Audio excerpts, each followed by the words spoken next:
Being 6 o'clock on Monday, August the 6th, 2018, we'll call to order first the Winooski Liquor Control Board meeting. So the Winooski City Council operates as both the City Council and the Liquor Control Board. So we're going to have a quick Liquor Control Board meeting first this evening, then we'll transition over into the regular City Council meeting. Remind folks, we appreciate if you could please, there's a sign-in sheet in the back and also an agenda in case you're curious as to what's going to be covered tonight. We appreciate everybody taking the time to sign in this evening. So first up, we're going to open the Liquor Control Board meeting. We'll do so first by calling to order with a request that everybody please stand, join us for the Pledge of Allegiance, led by Deputy Mayor Nicole Mace. Pledge allegiance to the flag of the United States of America, and to the republic for which it stands, one nation, under God, indivisible, with liberty and justice for all. Okay, we have one item up for this evening's permitting on the Liquor Control Board calendar. We have the approval of a first-class liquor license and restaurant license for Eden Ice Cider Company located at 41 Main Street. So this is a liquor license and restaurant license for this space below the old Oak 45 space, the second part of that. And I believe somebody from Eden Cider is here if you would like to hear from them, but we are excited to welcome them to Winooski and look forward to your approval. We have no concerns. I don't know that we're going to have a ton of questions for you, but this is an opportunity for you to introduce yourselves to the community if you like. If you guys want to come up and talk a little bit about what you're doing. Sure. Yeah, great. Yeah, there's a couple seats right up here with a microphone.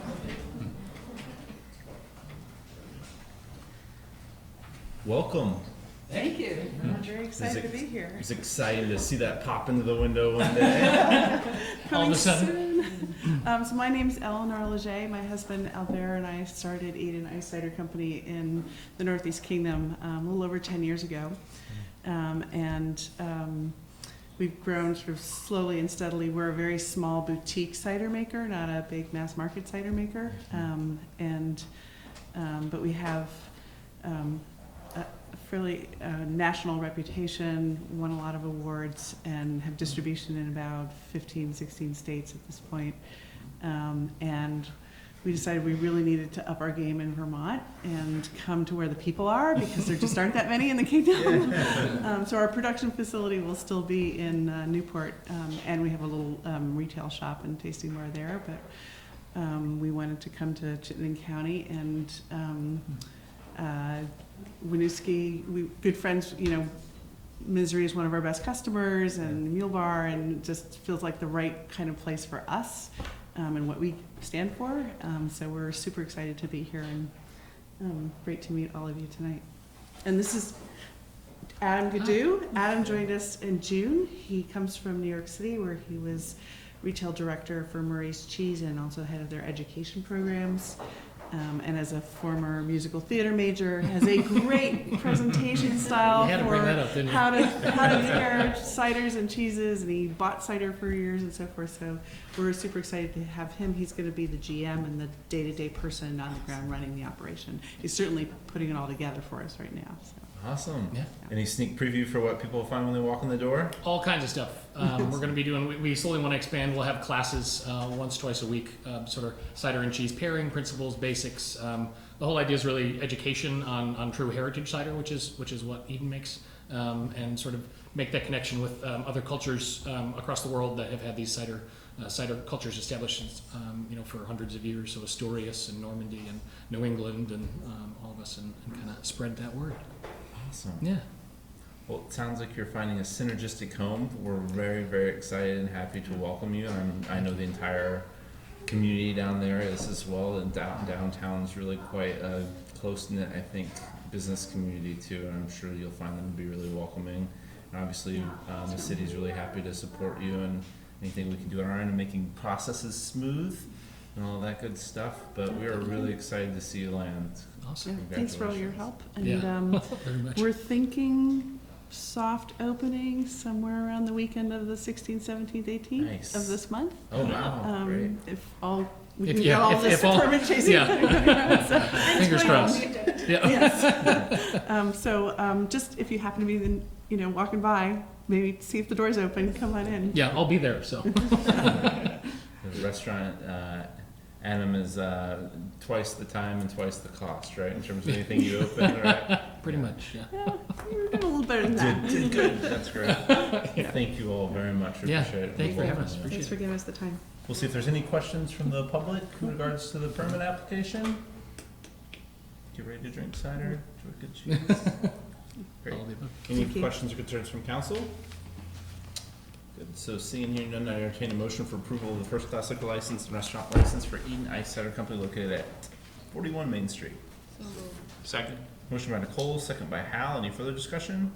Seeing and hearing none, all those in favor, please say aye. Aye. And those opposed, motion carries. And that concludes tonight's Liquor Control Board agenda. I would entertain a motion to adjourn. Thank you. So moved. Second. Motion by Nicole, second by Christine. Any further discussion?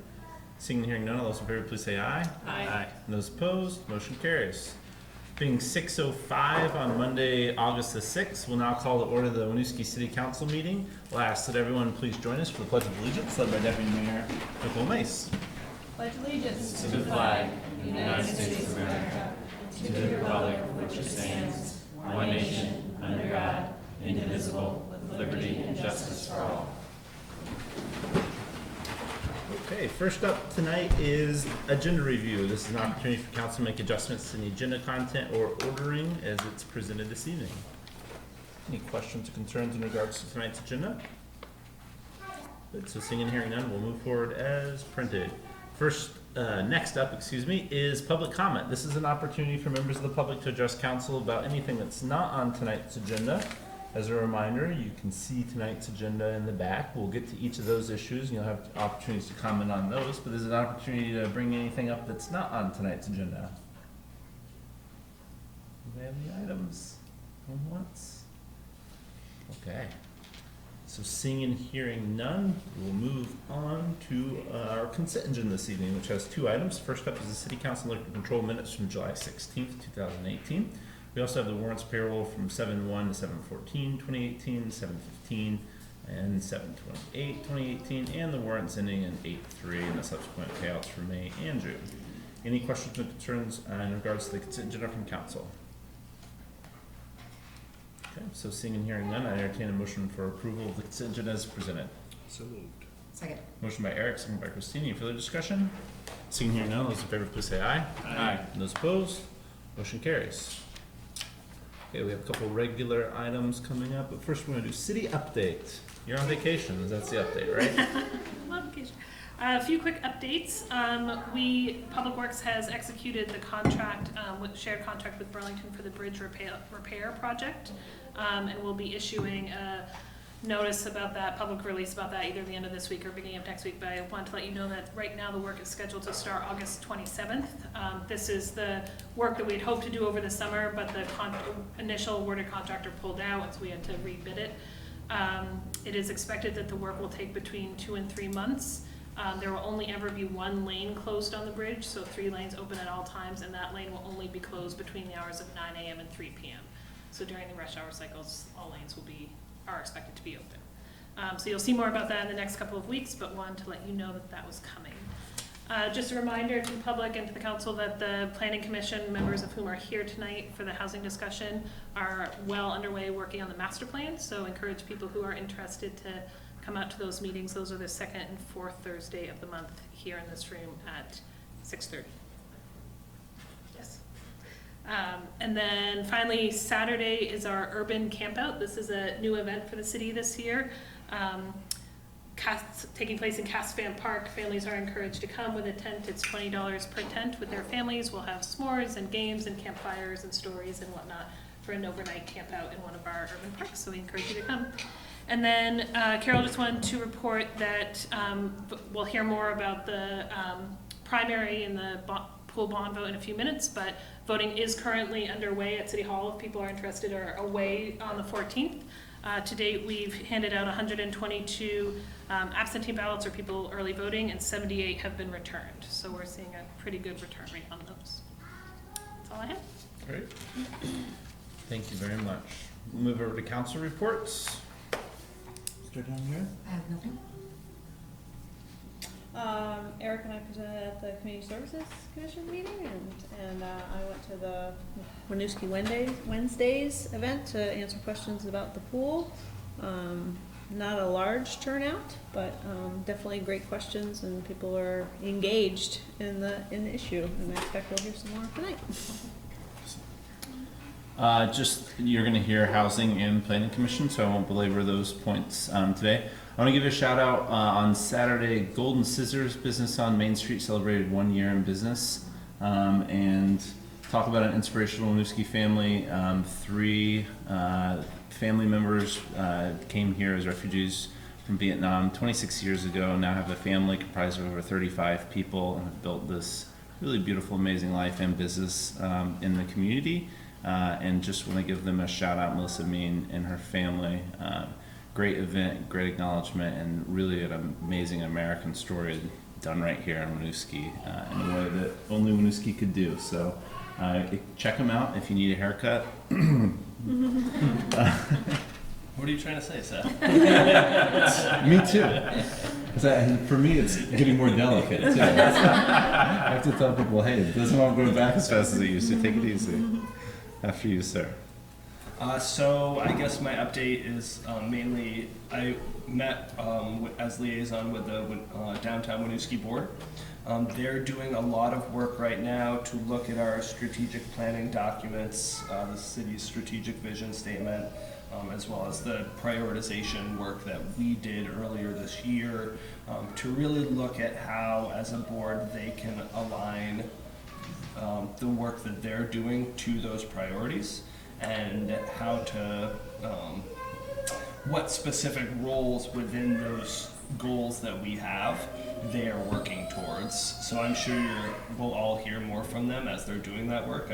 I believe that in the future they'll likely come before us to talk about some of the work they're doing with that alignment.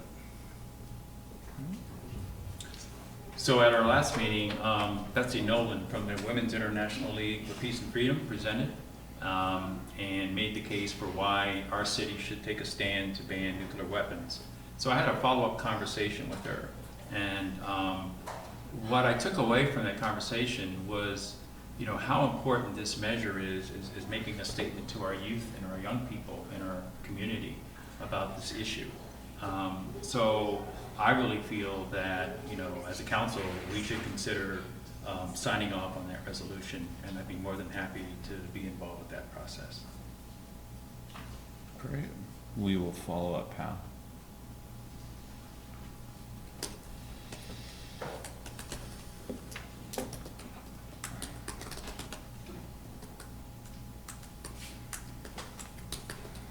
Okay, great. Thank you all very much. We'll now move on to tonight's regular agenda. First up tonight is a review of an event permit for a West Street block party.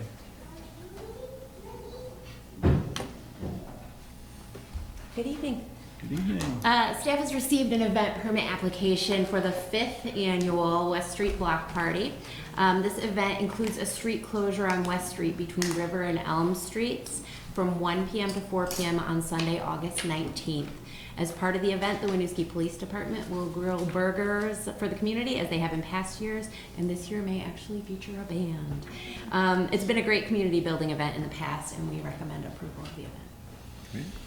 Yeah, this is really well reflected by everybody who lives in the neighborhood. I know it's been a big deal, and I appreciate all staff's support to make it a successful event in the past, and this year it sounds like too. It's a great way to get out in the community in a really positive way, so thank you all. And Dakota's husband is here too, if you have any questions for him as well. Please do come up. Oh, I'm her father. Oh, father, I'm sorry. I was Hi, how looking are around ya? and I didn't see Dakota, but I didn't recognize you. She sent me her stat. Oh, excellent. Thank you for being here. Thanks for all she does. I know. That's amazing. It is. No, it's a great event, and I'm really happy to go around with the kids and hand out flyers a few days beforehand.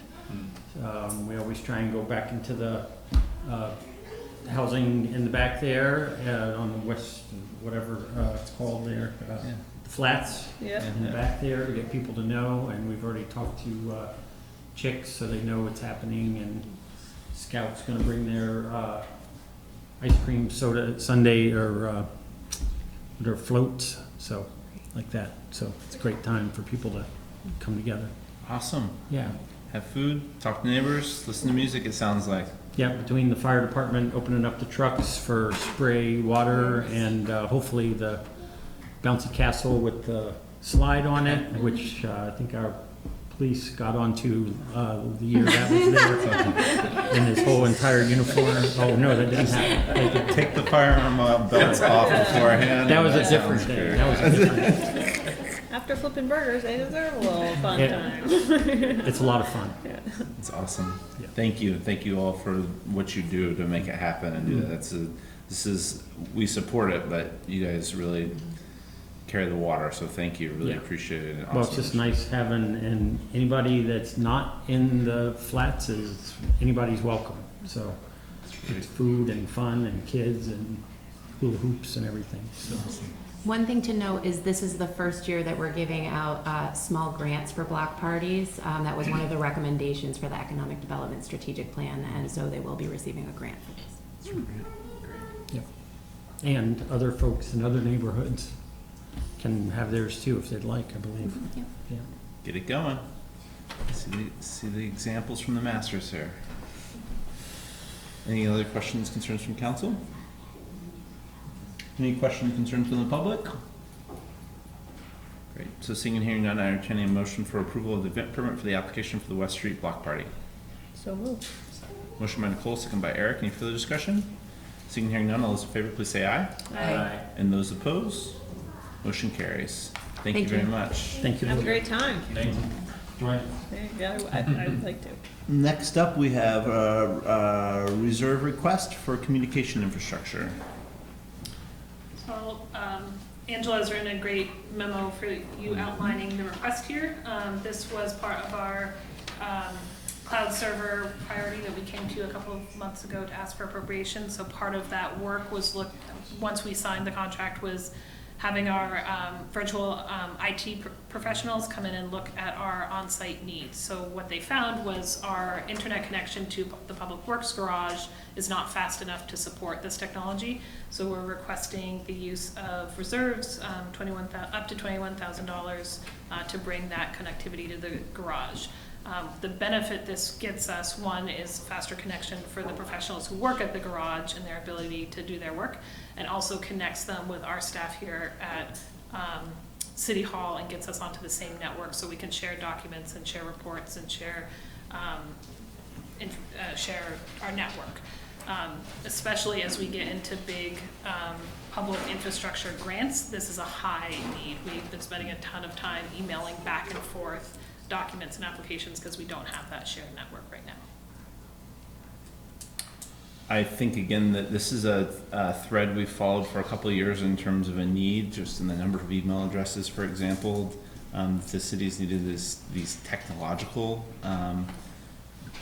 Improvements. yeah, and really having a sort of a past of dragging our feet a little bit on some of these expenditures, and appreciate the work that's gone into get us to this point, and appreciate the understanding that we need to course correct here and go a different direction.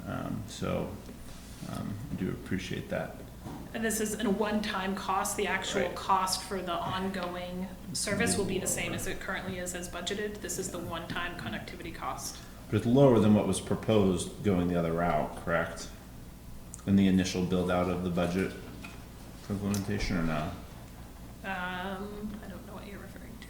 This is a new cost that we did not anticipate. Yeah. As part of this. This is in addition to the cloud solution.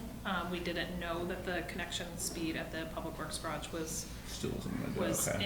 inaccurate or not good enough until the IT folks did their analysis. So you'll see also that the cost is actually $30,000, but the utility is splitting.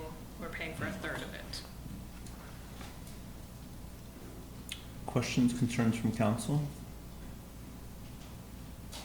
I would just ask Angela, taking this money, this amount out of the reserves doesn't give any concern about that fund? No, not at all. We have $350 left from FY17 that has not yet been assigned. And that's in addition to the 60 days cash on hand. Yes. Oh. In the future, could we throw that on these? Just It says keep at the it bottom of the memo. Yeah, I know. We used to I get, missed it. no, it's okay. Because we, Oh, yeah. there used to be like a little, well, oh, we'll talk about it. I think there's a way we can do it in a way that's clearer too. And keep a running tab a little bit. What's been spent to year to date. Other questions, concerns? Any questions or concerns from the public? Okay, so seeing and hearing none, I entertain a motion for approval for a request for reserves for the communication infrastructure. So moved. Second. Motion by Christine, second by Hallie. Any further discussion? Seeing and hearing none, those in favor, please say aye. Aye. And those opposed, motion carries. Thank you. Okay, next up, we have a public hearing that's scheduled for 6:15 for Myers Pool bond vote. I think that's us. So I'll just, if you don't mind, just preface this by saying this is the, because we have an upcoming bond vote during the August 14th primary, voting is now open. We are required to hold a public hearing per state statute, so this is that public hearing. And just tell me when you want me to click. Yeah, should we do it from here? Do you want us over there? Better. I don't care. Great, let's jump in. So yeah, the approach we were gonna take is to do the presentation that we've done in a couple of different settings, provide a little context and background for the vote, specifics about the proposal, and what the funds are going to be used to build if approved, and take questions. It's a pretty quick presentation. Oh, No, oh, you have to do it 9 times. we should do it 9 times. Yes. We used a different version. Yeah, I think. Yeah, there you go, you're right, 9 times. So I guess the first thing is just the logistical information. So this is a bond item that will be on the August 14th primary ballot. So that is this, not tomorrow Tuesday, but this upcoming Tuesday after that. People can vote at the Winooski Senior Center, 123 Barlow Street. The polls are open 7 a.m. to 7 p.m. As long as you're in line by 7 p.m. at the line that I'm sure will be stretching out the door, you can make sure to cast your ballot. But then also, like has been said, you can come down into the clerk's office here at any point, get a ballot from Carol and vote. If you have an outstanding ballot, make sure to return it. It's probably getting pretty down to the wire to request a ballot, to have it mailed out to you, and then to mail it back and get it back in time. But as long as you've got the ballot back to the Carol by 7 p.m. on election day, you're good.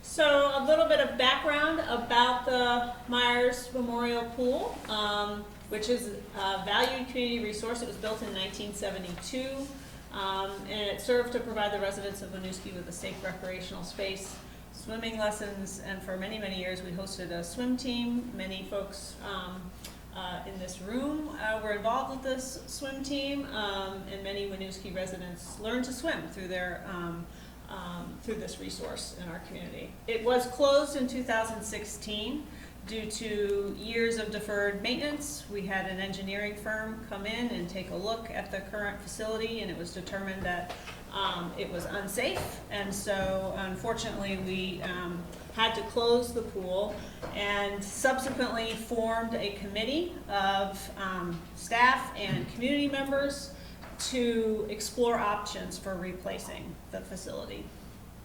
That committee met for many, many months and designed a process for gathering community input on what a replacement pool could look like, what features community members prioritized, where it could be located, and the size of a replacement facility. And over 300 Winooski residents participated in the process. There was a big event up near Landry Park. There were opportunities for people to vote with stickers down here at City Hall.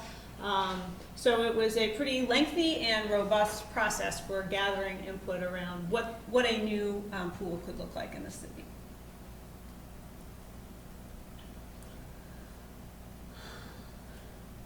So as a result of that process, which like Nicole said was really iterative and really sought to include a lot of community members. There were a number of features that would make up a potential pool rebuild that community members really felt were essential going into what the vision of what it could look like would be. The first was, of course, the competition pool, just because of that strong history here in Winooski of having a swim team, having an opportunity for youth here to participate in a sports program. So the competition pool was something that was really highly valued. Something that we'll talk a little bit more about down the road as well when it comes to discussing revenue for the pool, but was the idea of including some sort of a slide feature, essentially an attraction that's fun and that can draw community member or draw non-Winooski patronage to the pool. People coming in from outside of Winooski, which if we're collecting pool use fees for the day or memberships from outside of Winooski, that certainly helps with revenue to offset the tax impact. As well as, in addition to the competition pool, having a kiddie pool and a zero entry combination pool. When we discuss the features, we'll go into it a little bit more, but essentially that zero entry pool is just something that goes from ground level and slopes down into the pool so that there isn't the need for people to use kind of the stairs or railings or anything along those lines. And that was highly valued by the community just because of inclusivity for people who might have mobility issues, still being able to access that pool and utilize that resource, as well as new swimmers can end up in the shallower end of the pool with a little bit more safety there. So after that community process where the community kind of put together what they most valued having in a pool, that same engineering firm, Weston and Sampson, was selected to kind of do the preliminary engineering work. And there was, in that process, they came back to the council, came back to the pool committee, and came back to the Community Services Commission multiple times with updates and presentations on kind of what preliminary engineering looks like, including these features. And then on March 19th, we actually received a final report of what that looked like. So once we received that report, we continued to have these discussions, continued to hear from community members, and ultimately decided on June 18th to hold a bond vote on the August primary election.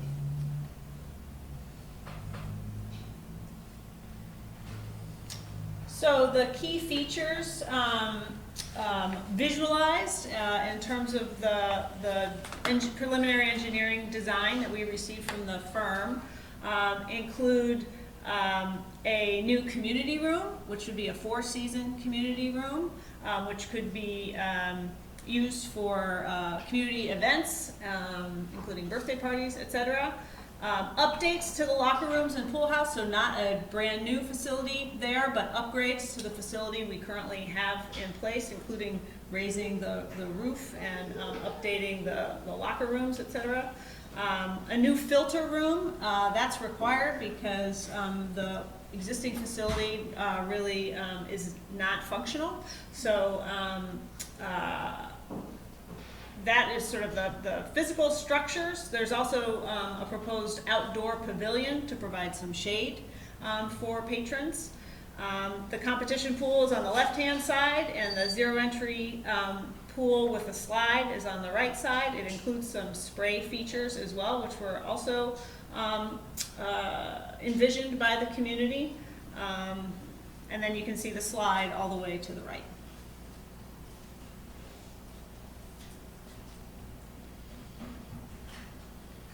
Great. So one of the things, so now you kind of have a roadmap of what all those features look like.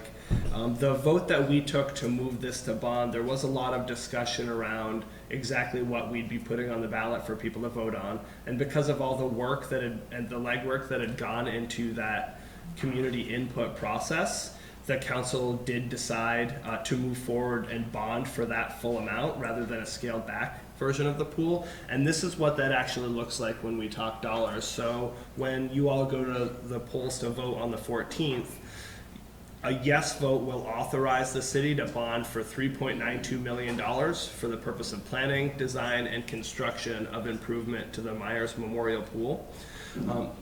So it authorizes us to move forward in doing so, but doesn't obligate us specifically to. And also those if there were ways that's the full kind of cost of the project. And a yes vote authorizes us to bond up to that amount. If, which we'll talk about ways in which we might be able to, there are ways to lower what the final cost of that project would be. We don't need to continue to move forward in that full financial obligation for $3.92 million. But one of the things that was really important to us was ensuring that as we move forward in the vote, we bond for that full amount so that we're not in a position that we're underfunding a project and then unable to build it if some of those other sources don't come through. So that's what a yes vote does, and no vote just sends us back to the drawing table. So if the community decides that this specific iteration of moving forward with a pool rebuild is not what they want, then we all have to put our heads back together and figure out how we move forward with, what is still standing infrastructure up there, and what options might exist in regards to moving forward with a pool.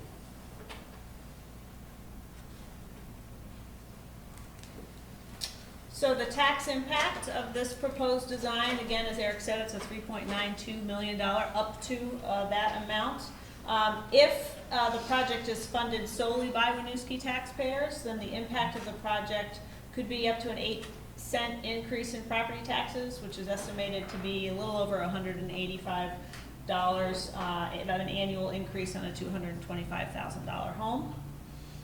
It's important to note that this tax increase includes both the debt service and on the construction costs and estimated operational and staffing costs to run the pool. And the estimates that were used to build this model really estimated revenue on the low end, fairly consistent to what we've seen historically with the Myers pool. As Eric referenced earlier, the hope is that with some of these features, we will draw and attract residents from outside the community and increase the revenue that is brought to the pool, which would offset the tax impact. The only other community in Chittenden County that has a pool is Essex, and their pool is regularly pretty well attended. And I think as we're seeing issues with the beaches around town, we believe that the estimates around revenue are very conservative, but because we don't know what it will look like, we haven't set fees for summer passes or what it would cost residents and non-residents to visit the pool. We can't estimate anything other than historical revenue figures. So just bear in mind that 8 cents does include both operational and debt service costs. And because it takes a while to build a pool, the operating costs wouldn't be something that Winooski taxpayers see right away as well. So that's something to keep in mind. So like we mentioned, we are looking at a number of different ways to lower the tax burden for the project. And the first, like Nicole mentioned, is increased revenue. So the number that was used was budgeted really conservatively. We think it will bring in a lot higher amount. And when we were looking at similar communities in other places, I think we looked at Waterville, Maine, for instance, that has a pool and exists. And there are a lot of similarities between the two communities. The revenue that they were able to generate was much higher than what we're planning for. But of course, we don't want to kind of count our chickens before they hatch as well. So the number was very conservative. There is also an active committee that's focused on outside fundraising to help offset the cost of the build itself, or to, in whatever specific mechanism they move forward with. But I do know that they are doing a lot of work to kind of bring in outside philanthropic dollars to help lower the tax impact. And I do know that there are a number of them here in the room tonight. So if you're all mixing and mingling after the public hearing and you want to get involved and help support their efforts, I'm sure that they're still looking for people to be involved in that initiative.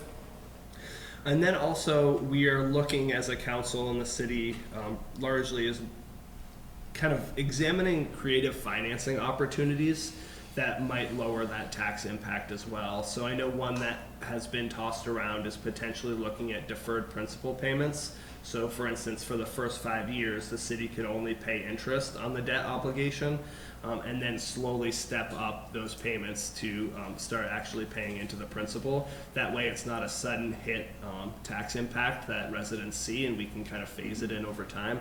That's just one idea. We don't have a set path that we are definitely moving forward with one way or the other, because obviously a lot of it depends on whether or not the bond passes. But we just want the community to know that we are looking at lots of ways and kind of, opening every door we can to analyze how we might be able to lessen the tax impact for Winooski residents while still moving forward with the pool.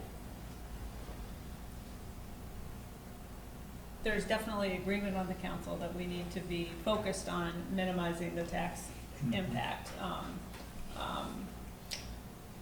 through a variety of, and I think it will happen through a variety of different mechanisms. So we've missed most of these key upcoming dates. You're here tonight, which is the public hearing required by the state, as Jesse said earlier, and another reminder that the voting on this project is going to be part of the August 14th primary vote at the Senior Center from 7 a.m. to 7 p.m. I think we actually have another visual reminder.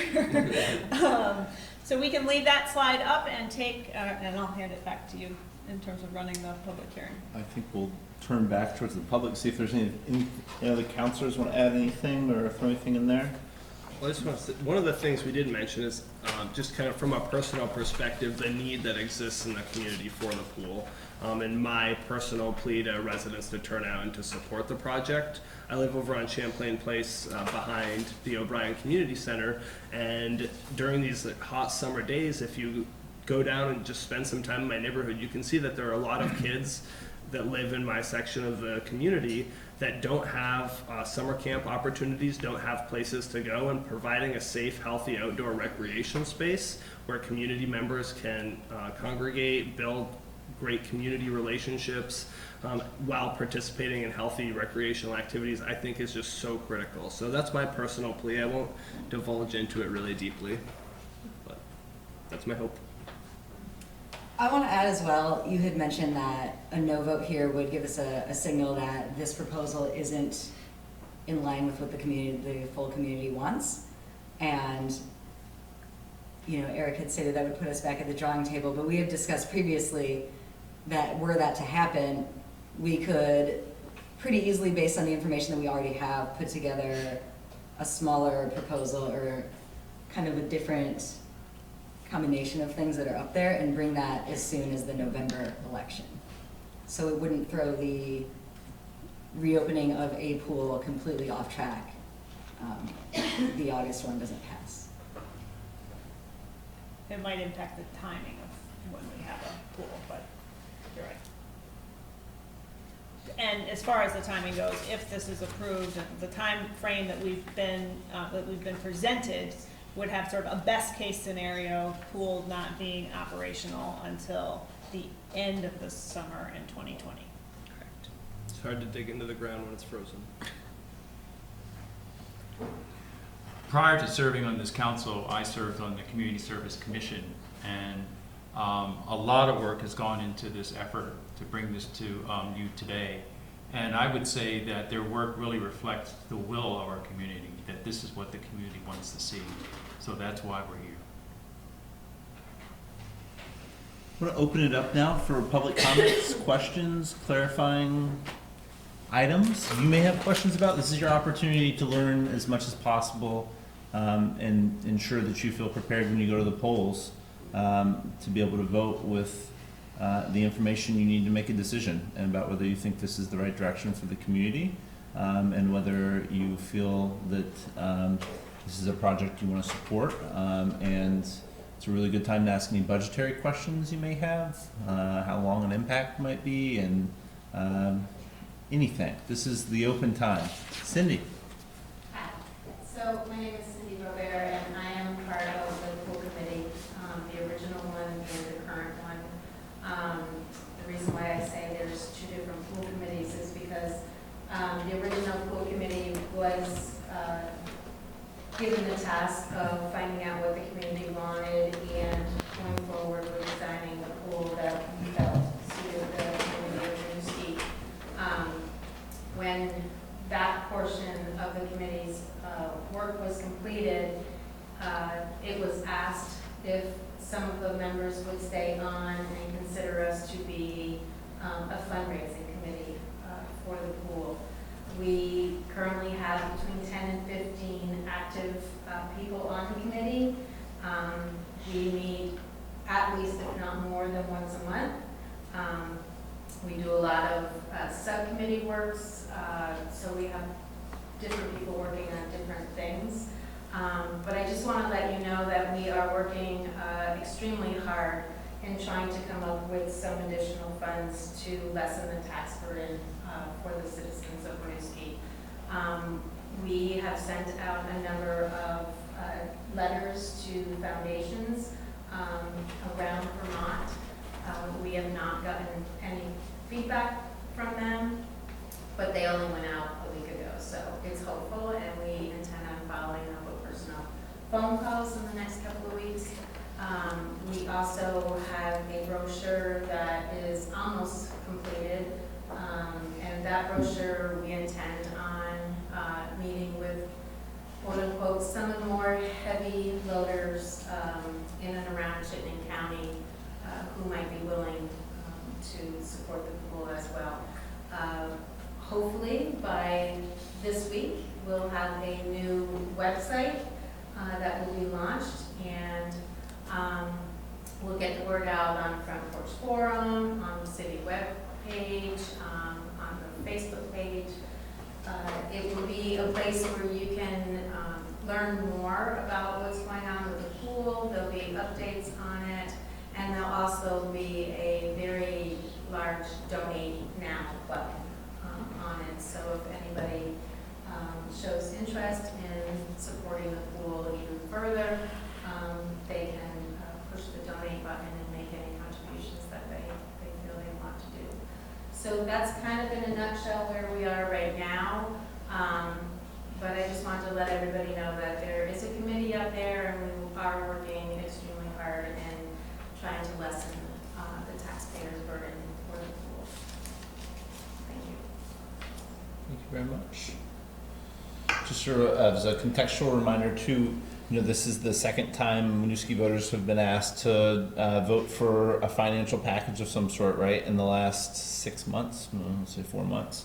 And the community passed approval for potential bond issuance ranging from a 4 to 6% impact for a $23 million reconstruction of Main Street in May. So we're running that conversation concurrently, and I think we're going to have some updates. What we had said to the public seems to have been forgotten in a couple places, but what we had said is by the end of August, we were going to bring back additional details about that project, right? That was stated in all the literature and the information available for folks. And we're at the point where we'll be bringing much more clear numbers in terms of what that project impact looks like over time as well. And then I think from what you heard in this presentation too, there's still some decisions to be made in regards to how this financial package would still go together. It's a sort of very similar ask of taxpayers when you put forward a number of $3.92 million and you say we want authority to bond the entire amount. There are different ways we can do that in terms of staging in the debt. So for example, what Eric started to mention is you could have a couple cents over a couple of years integrated in the tax rate versus 8 cents right off the bat. You could say, hey, this is what it costs, this is what should be put forward for taxpayers at the same time. So just want to point to folks that similarly, I think Councilor Colson used that good example of yellow light when we were talking about the Main Street project. It's a very similar conversation here, and that there has not been that level of conversation discussion about the way that final amount might impact what you're going to vote on in March, but you're seeing the full effect there. Just going on Cindy's comments around tax base, and then from a flexibility standpoint, what the council's talked about before is we have a couple months to really bring in and integrate any type of fundraising that could come in. You know, this is a different type of project than like a Main Street with a lack of federal subsidy and additional sources of funds available to us at the same level. So what that means is, you know, for that fundraising to come in and have an impact of what we would present to the voters in March, you know, we're gonna have to see some movement pretty quick, and I know there's several of us up here who have committed to trying to help get to that point where we get it to a place where it feels better from a tax standpoint.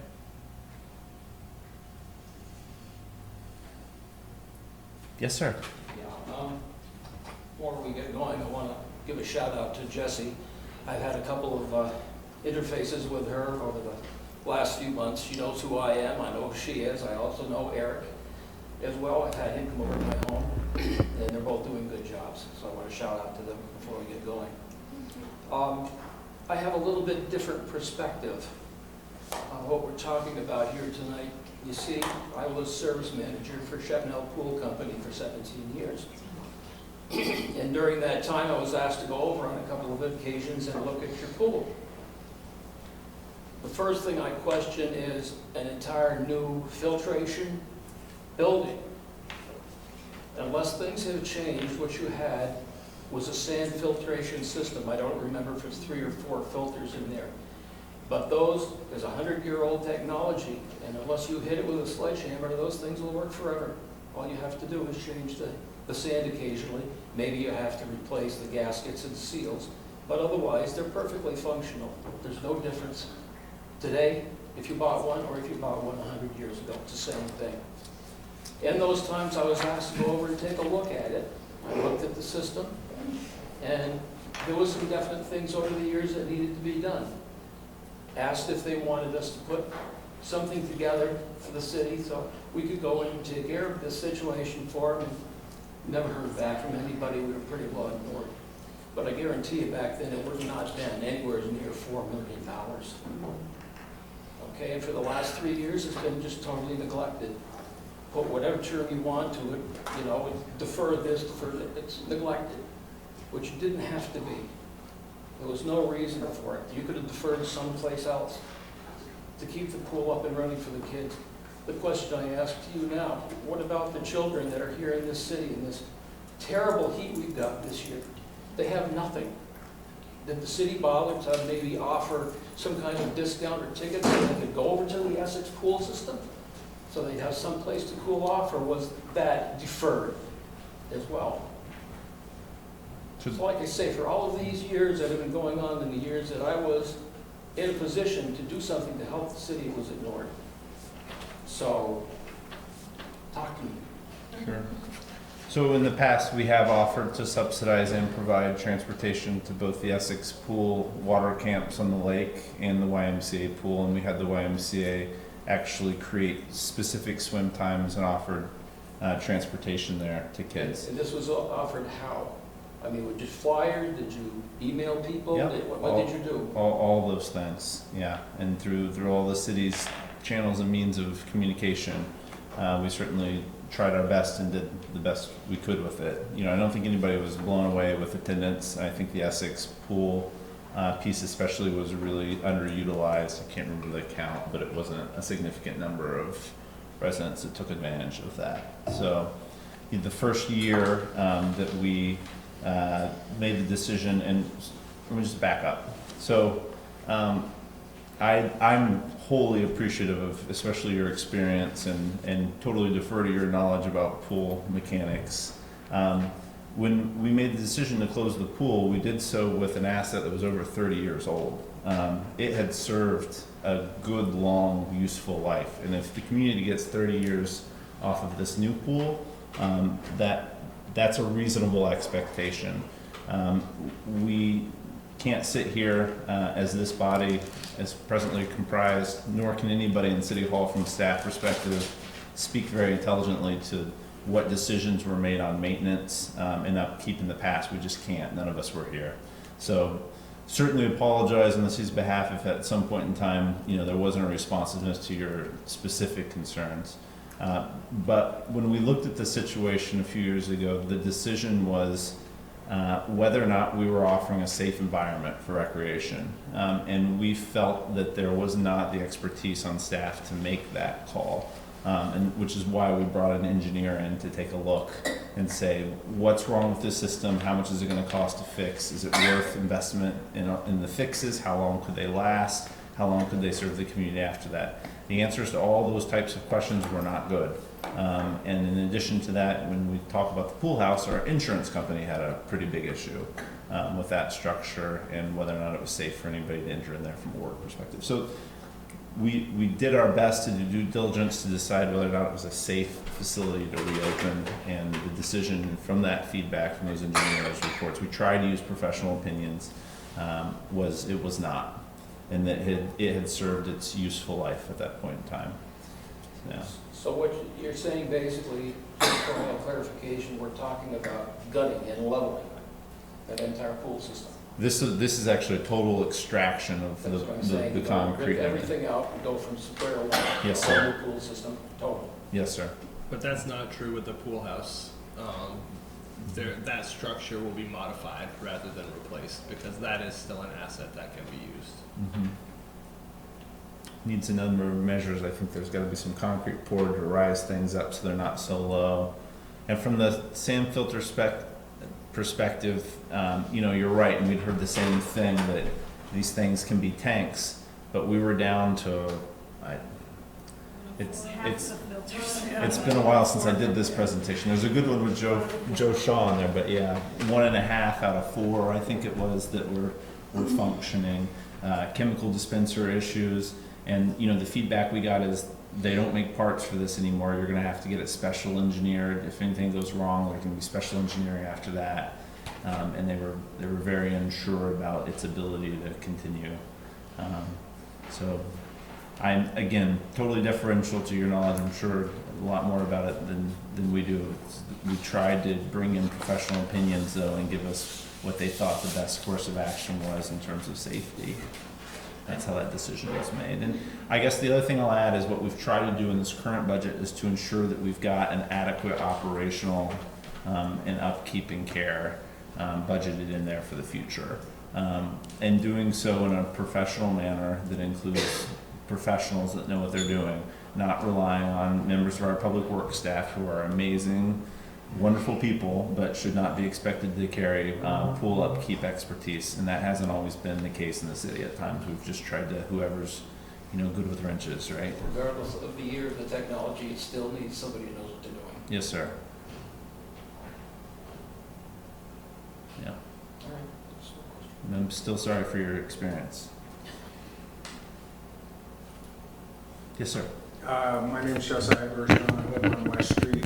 Thank you guys for, the work that you do. And I know you've been working hard on this, and I'm happy to learn a couple new things tonight, that the operational cost was included in the bond, and there is a 4-season, room that's going to be available to use year-round. Personally, my feeling is, it's a lot to take on, but my biggest concern is, it's over 20 years, right? So just as far as infrastructure goes, and like everything that's gonna keep coming down the pipe, where's the money best used? And I just, ask you guys that you just take that into consideration moving forward. Because it could, as things come up and we need more stuff, it could, have a compounding negative effect on us as taxpayers. Appreciate that. Thank you.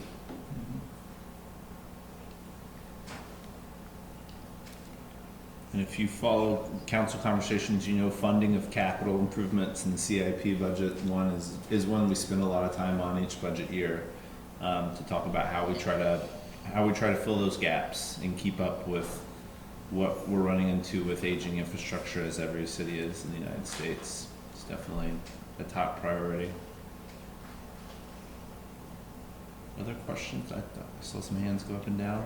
Yes. And correct me if I'm wrong, but I understood correctly, you asked for and received some reduced cost options for the pool. Can you talk about those and why you choose to go for those options? What would be missing, etc.? So we had 3 options that we looked at. One was recommendations from the engineer, sort of a value engineering approach. And I cannot remember, and Ray's not here, but I can't remember the specifics of what was involved there, but it was essentially pieces to the facility that could be, less expensively purchased and would still, be functional and safe. The other was to eliminate some of the features, and including the slides. Help me out here, folks, if there were other features that were not included other than the slides. I think there were 2 or 3 key features that were not included. The community room and the slide and the shade structure. Yeah. And that those would be potentially fundraised, so they could be added at a later point in time. And then the third was the full build out. We received a lot of public input at the meetings when council considered those options. The pool committee attended the Memorial Day parade and handed out flyers with the 3 options and asked folks to communicate with council members about which of the 3 they supported.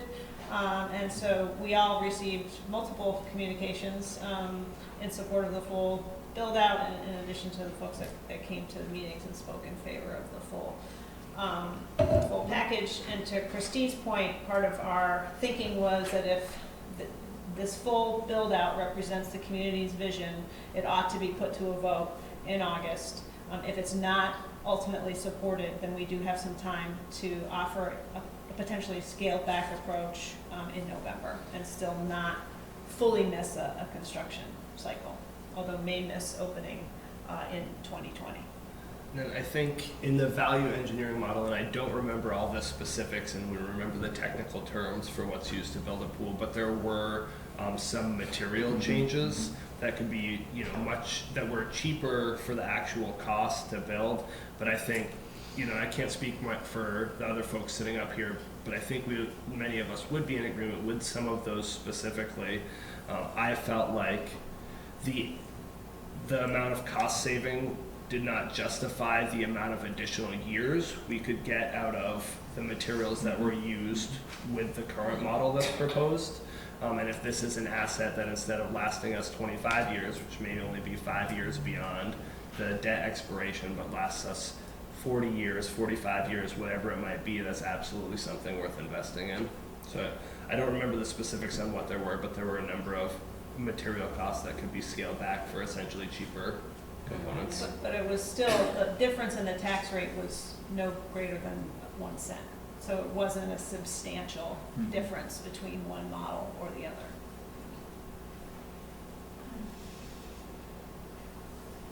The second pool, the competition pool, can you explain why that's necessary to have if we just like creating a pool for like the community children? What is the purpose of the competition pool? Because that must be what's driving that over the cost. So I think we'll just go back to the pool's history in terms of its use as a competition pool. We hosted a swim team for many years, and I think part of the public input process, that tradition came out as one that folks want to continue in the community. And so that's why we ended up with a vision that has 2 pools. I think there's some folks in that room. It's called a competition pool, but that's not going to be the only use of that pool. That pool will be open to the community to use all day long.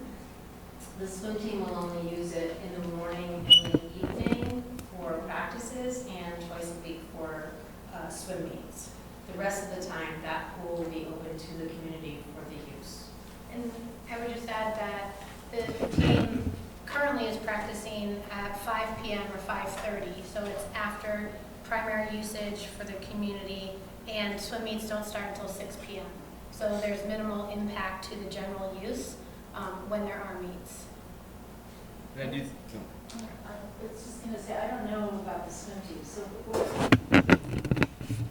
where is the swim team? I mean, what, are they high school students or college No, students? they range from 5 years old up until high school. We're 18. around 50 swim team members this year. We just had our state competition down at the Upper Valley Aquatic Center. And for the past 3 years, we've been practicing at the YMCA. So it's warm, there's not a place to hang out with the teams, and that's one thing that we're missing because we don't have our own pool to go to. Our first couple of years, you had a picnic dinner on the grass with your other kids who weren't swimming, and you just hang out with the other team members. But the kids, when we knew we were closing the pool, they had the option to join local teams, and it was unanimous that they wanted to be a Winooski swim team, and they've stuck with it ever since. I also think too, to respond to the end of your statement, which was in regards to providing a sort of pool for the kids in the community, I think there's also a lot of really positive benefits to providing kids within that space an opportunity to be a part of kind of like a sports team. I think that encourages a lot of pro-social behaviors, and there are a lot of really positive benefits that kids get out of that, having those opportunities to be a part of a team.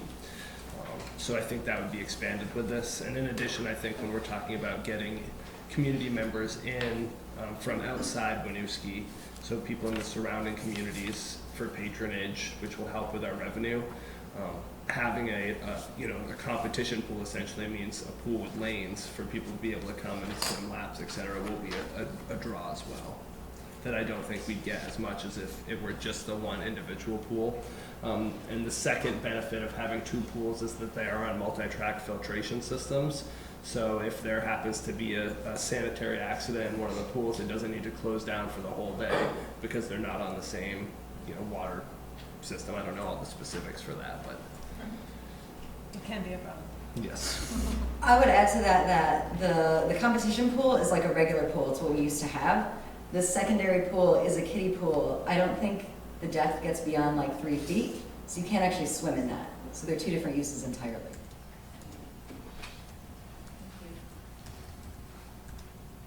Is there going to be a fee for people to go into the pool?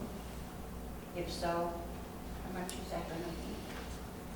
The answer is yes. There was a fee in the past as well, and I can't recall what that was. It's like $3 a day. I think $20 a season. And I don't know what the projections were done off of. Do you guys know off the top of your heads? $35 a year for Residential. for a long time. Yeah, and I just don't know what the pro formas were run at from a fee perspective. I believe we kept the fees the same. Exactly the same. Okay. So we did roughly the same. So $35 type seasonal pass for $3 a day for one-time use. There was a differentiation in the past fee structure too between residents and non-residents. I think none of that's set in stone. Obviously, those are decisions we've got to make down the road of exactly what that fee structure looks like. To recap, if you haven't watched some of the previous discussions we've had around this, personally, I feel like it's really important built into that we do have a waiver process for families and children that don't have the financial opportunity to be able to afford that, just because we want to make sure that this pool is open and from my perspective, open and available to all our community members. So some sort of waiver process to make sure that kids who can't afford what that daily use or monthly pass might be can still go and utilize the pool.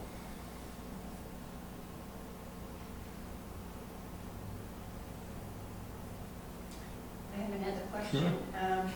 You talked about fundraising. I've heard that word a lot tonight.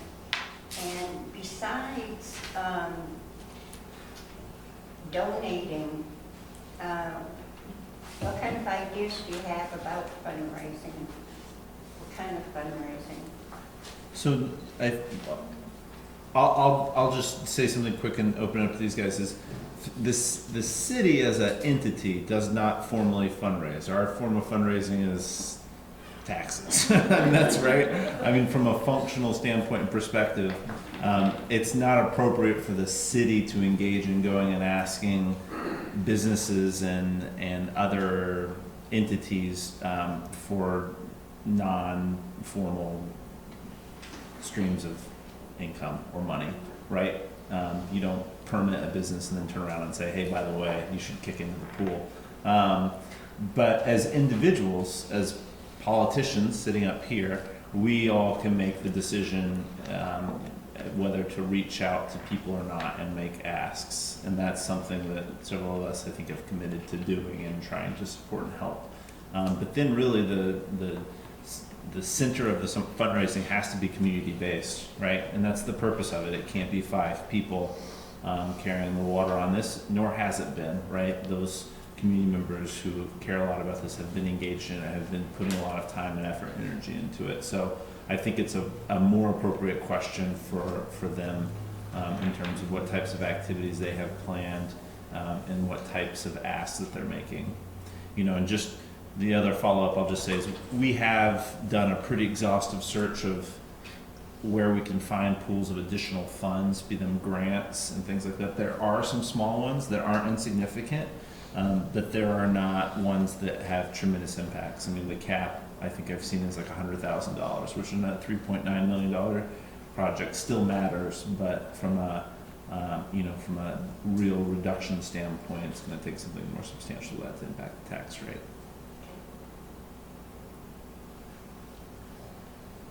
Other questions? Concerns? Comments? Is there any way you could write for those smaller grants and apply them towards the project, or is that like, or they have to be entirely separated? We have our head on a swivel when it comes to those types of things. So there's one, it's an acronym that starts with a V. It's LW, the Clean Water grant offered through the state that we are looking to apply for. I think it's a $50,000 limit. So we are looking for all of those pieces. I think the point made earlier is this vote authorizes us to bond for up to that amount, but any amount we can bring in through grants or fundraising will just either lower that amount that we bond for, or will be dedicated revenue to pay debt service that ultimately will also lower the tax rate. I think a lot of times too, funders look for whether or not we're going to move forward with the project, with whether or not they'll help fund it. So if there's a $50,000 or $100,000 grant, we're not going to be awarded that grant unless we have a yes vote on the bond that we're actually going to be building a pool. Within that, there used to be a lot more money on a federal level for these kinds of projects that is just not available anymore. That grant landscape has shifted really dramatically since the 80s. To those funds they're just not there any longer. So if the bond is approved for up to the 3.92 million, and some of these other things come in, and how does the city look at, when do they raise your property taxes on? It would seem like it's a vote for that, and then it would. And you talked about staggering it a little bit with some deferred interest and stuff like that. But is that part of the budget process that the city does? So you have this up to almost $4 million, but if you don't need it all, then you wouldn't sell that many bonds, essentially. And ultimately, any impact on the tax rate comes through the budget process, which is ultimately approved in March. So we all have work to do when it comes to what offsetting revenues can be raised for this project, what offsetting revenues are we able to access from the federal government for the Main Street project. And we're going to have some difficult discussions, I think, in the lead up to finalizing a budget to present to voters in March. But it is not the final say. It's not the final end point of the discussion. Seth mentioned earlier, it's a yellow light to continue the conversation, to continue to try to solicit funds, and identify offsetting grants, et cetera, and then ultimately work together to put a budget forward that reflects the votes that have been taken this fall, summer and fall. So basically it would be adjusted annually. Is that what you're saying? I think that, well, the bond payment, once we agree on a schedule, that's not adjusted in terms of once we borrow a specific amount, we don't necessarily determine what that amount looks like. That's been agreed to with the bond bank. But to the extent we have offsetting revenues come in through increased patronage, et cetera, we have control over the operational cost side, the fees that get set, the fundraising that continues that could be used to put into an account to then pay the bond payments, the debt service. So that's where we have on an annual basis some room to the extent there's fund balance that materializes in a given year. We could just have a discussion about assigning that to debt service payments for the pool. So it will be an annual discussion. But I think my number concern is fixed, sorry. My concern is that, like, the bond is approved for almost $4 million. We don't really need $4 million, but that's what's already, that's what, like you were saying, that's what we committed to debt ourselves for. So what happens, do you just pay the debt down quicker, or? You only take what you need. Right. And what we will do is we will take enough. There's another community in Vermont that did not take enough and is really struggling right now to try to figure out what to do and how to move forward and going back to voters and asking for more money. So the decision here was to say take enough to do the entire project, ensure that we have the authority to do that, and then back into what that final number looks like based off of other sources, any other type of thinking around creative finance stage-ins that we may do. But Is there somebody at the city that's like designated, to write grants, or to, is that somebody's job to try to get funding out in the, federal level or state level or whatever? with most of those opportunities, it's subject matter experts that are necessary and needed, so it becomes the department head working with the finance brains, Angela and Jesse, from a management perspective. So there's not like a designated grant writer that's sitting at a desk, but we have, we take, if it's an economic development or community development grant, Heather would work on that type of grant, probably tapping into Paul, our communications person, Angela, our financial person, and Jesse from a leadership perspective. So in a grant like this, you probably see somebody like Ray, for example, community services person, take lead. Mm-hmm. Thank you. I think back to your question is it fixed?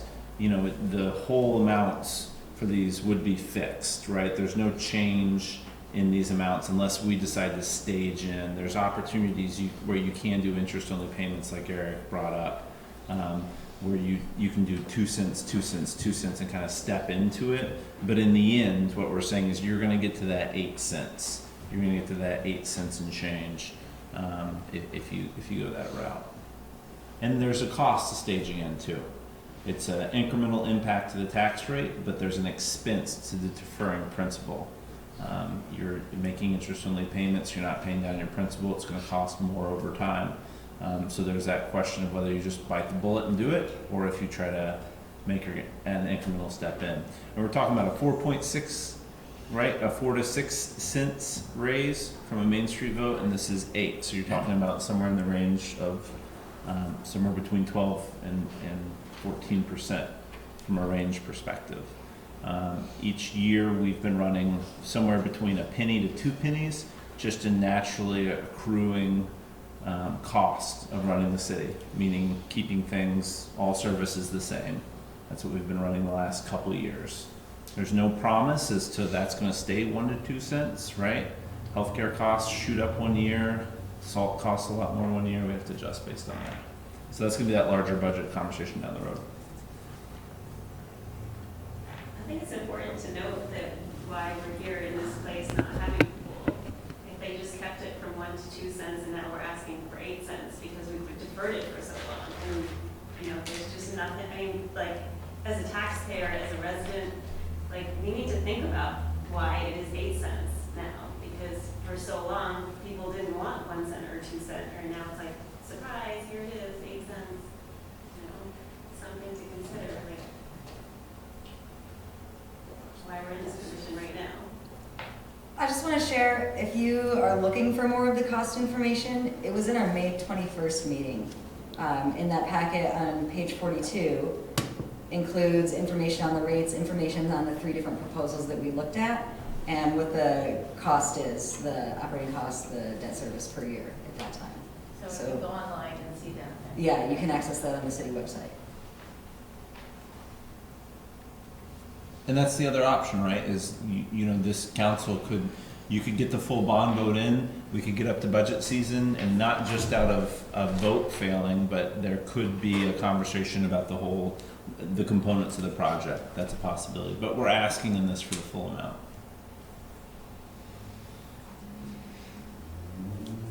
If it doesn't pass, then some maybe other proposal would be on the November ballot, a scaled down version? It's possible. Possible. I just want to make the point that this could pass with the full amount, and you could still have a conversation come back up about a scaled back version based off of trying to put forward a sustainable budget that we think people will support. So nothing stops here. Well, that was kind of the same thing with the Main Street Yes. thing. So but my experience has been if you've got the money, you're gonna, it's not gonna, you're probably not gonna back off from that, you know, the grand proposal when the money's available.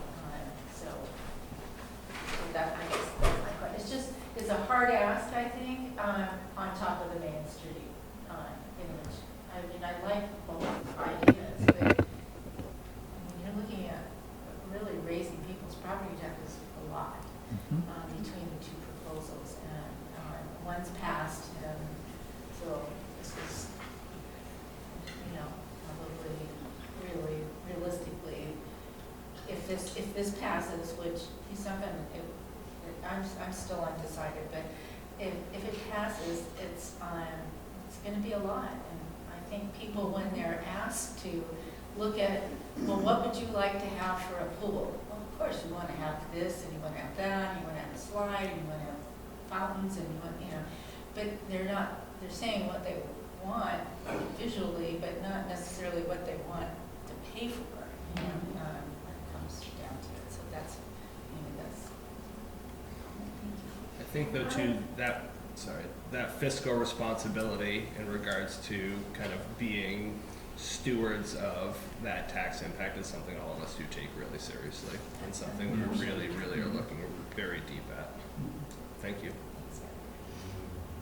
I was just going to add that some of the conversations around those different features were about helping to draw big revenue generating pieces. I think a lot of people have experienced the Maple Street pool, and they have a lot of features there. And so that was part of the conversation. And we also talked about, well, is that something you add in later? It could be much more expensive if you add it in later, if you don't put the plumbing in initially. So there's different phased approaches for them as well. The majority of the cost too is in just the base elements as well. A lot of the additional features and stuff are not big ticket cost items. I can't, and like, you know, again, speaking just for myself, I think the potential for that increased revenue outweighs the potential savings we might have if not building them in. So hopefully they'll at least zero out, if not act as a much greater draw. So I have to speak for myself on that front. The operational cost of this pool versus the old pool, this design, is, I don't have the exact numbers in front of me, it's like $20,000 difference each year. That doesn't include the addition, like the cost of the debt service. And the previous pool was generating, with the conservative estimates in this financial model, $10,000 a year. So we would be expecting these, to say that this is an offset, we would be expecting these features to bring us double revenue, essentially, to make that even. Is that the revenue of the pool at its prime or at its decline? That was averaged over several years, I believe. They had Okay, given I us think that's numbers on something to multiple take into years. account because there's grass growing in the kiddie pool. Like that was, you couldn't use that. It was really just an eyesore. And I think people continued to go to the pool because it was the only thing that we had in the town and just that overall need to have that place to go and to cool down, to swim and teach lifelong lessons. So hopefully the overall improvements are really gonna support that larger budget. But I think it's not really comparing apples to apples. We also just need to be clear that the pool will never generate revenue. Any revenue it brings in will subsidize its own costs. Like, it's not going to be a revenue generator, even if we add nicer features to it. We're still going to be paying for at least some portion of it through our taxes.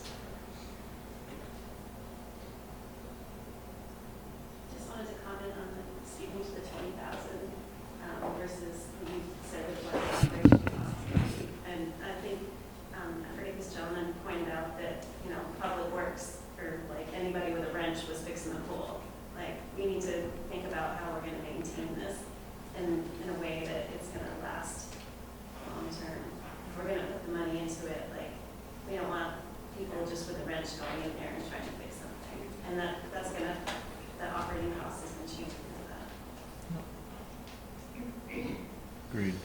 And it's always easy to look back. I want to be really clear. It's always easy to look back with our heads held high and forget very quickly about the financial situation the city went through for decades and extreme budget constraints, and people were all doing the best that they could to get by. So I don't want to make it sound like casting stones from a glass house when it comes to that. But you're right, and we've tried to build into this budget adequate funds for ensuring that it's taken care of.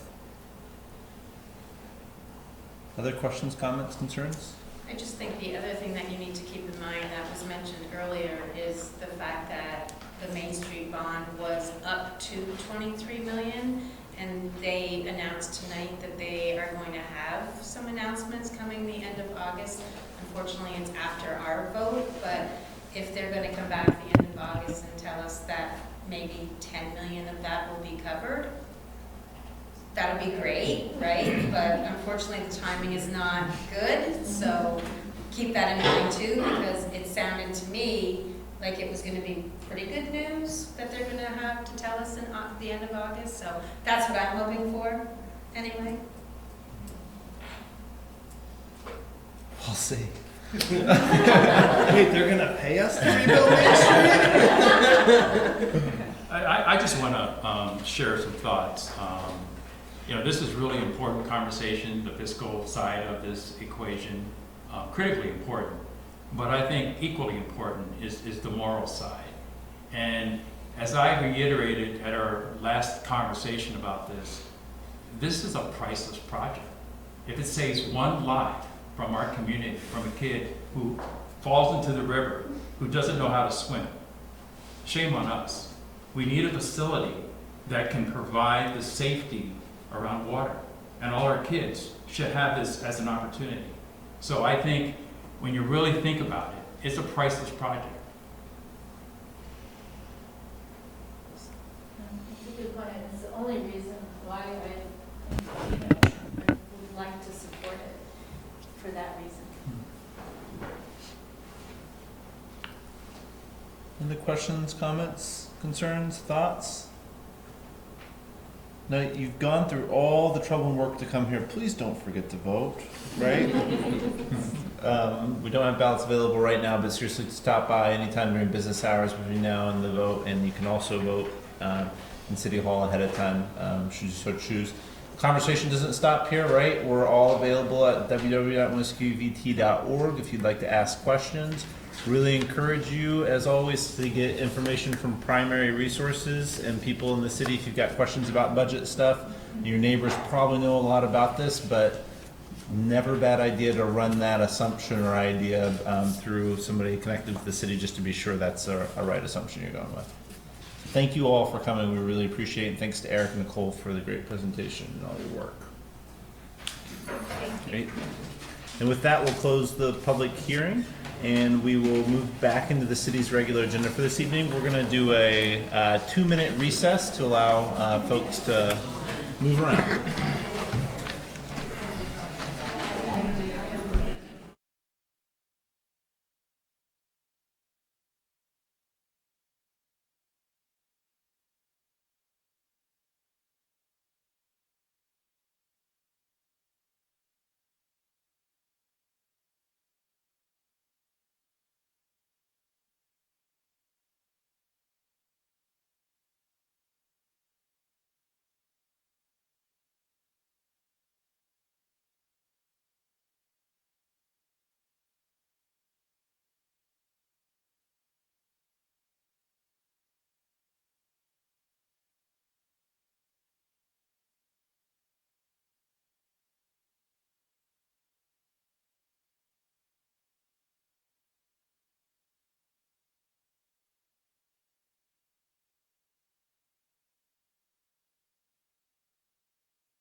So having completed our 2-minute recess, we'll now call back to order the Winooski City Council meeting, and we'll pick up the regular agenda. Next up, we have item C, which is discussion of Housing Commission policy recommendations.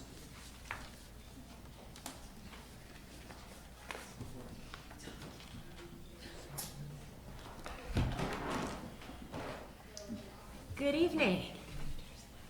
I will, thank you. Tonight I have with me 2 members of the Housing Commission. I have Robert Millar, who is the Housing Commission Chair, and Jessica Bridge, who is the newest member of the Housing Commission, and we'll be presenting to you our latest recommendations. I'd also like to welcome the 2 Planning Commission members who are here, Pala Saborin, and I don't know your last name, Lauren. Sampson, thank you. So our the last time that we came with recommendations was at the June 4th meeting of City Council, and I've included in the Planning Commission's packet what those recommendations were to kind of bring you up to speed with where we are. If you have any questions, we'd be happy to take those. So we've met twice since the last time that we've been here, and we've used those meetings to really look at the priority policy and the priority strategy that we had identified at our last presentation to council.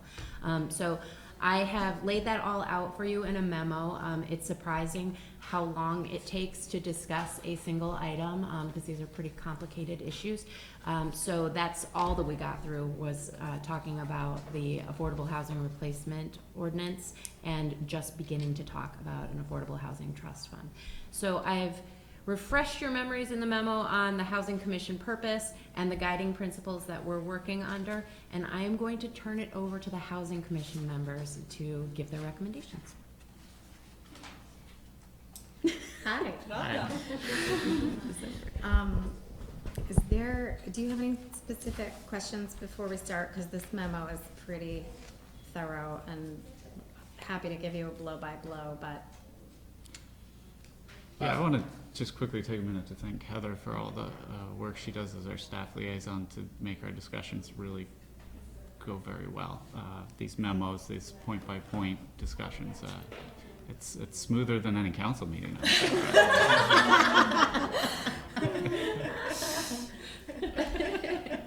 So That's okay. Twice as productive. I think you've got statements here. I think the big thing would be if you want to share any philosophical underpinning that the group approached the problems and the potential solutions with. If you want to highlight any of those kind of broad things, 'cause you're right, there's, words in front of us that tell us what direction you think is best. But if there's any specific philosophical highlights you guys want to start off with that you think help support what these recommendations kind of arrived at, I think that would be, and you can do it one by one, or if you just want to point out a couple of them, or if there's none of them and you say, no, the words are what they are, then one can open it up to conversation. Sure. So. I think probably the best way to do that is to just note that we really focused on the guiding principles. I think that was true. I am the newest member to the Housing Commission, but I think, piggybacking on what Robert just said, I think the reason why we are able to move through what we do as quickly as we do is because we really try to rely on these. Because I think once you do get into the philosophical debate, everyone seems to go off on a tangent, myself included, and I feel like we've done a good job reeling it in.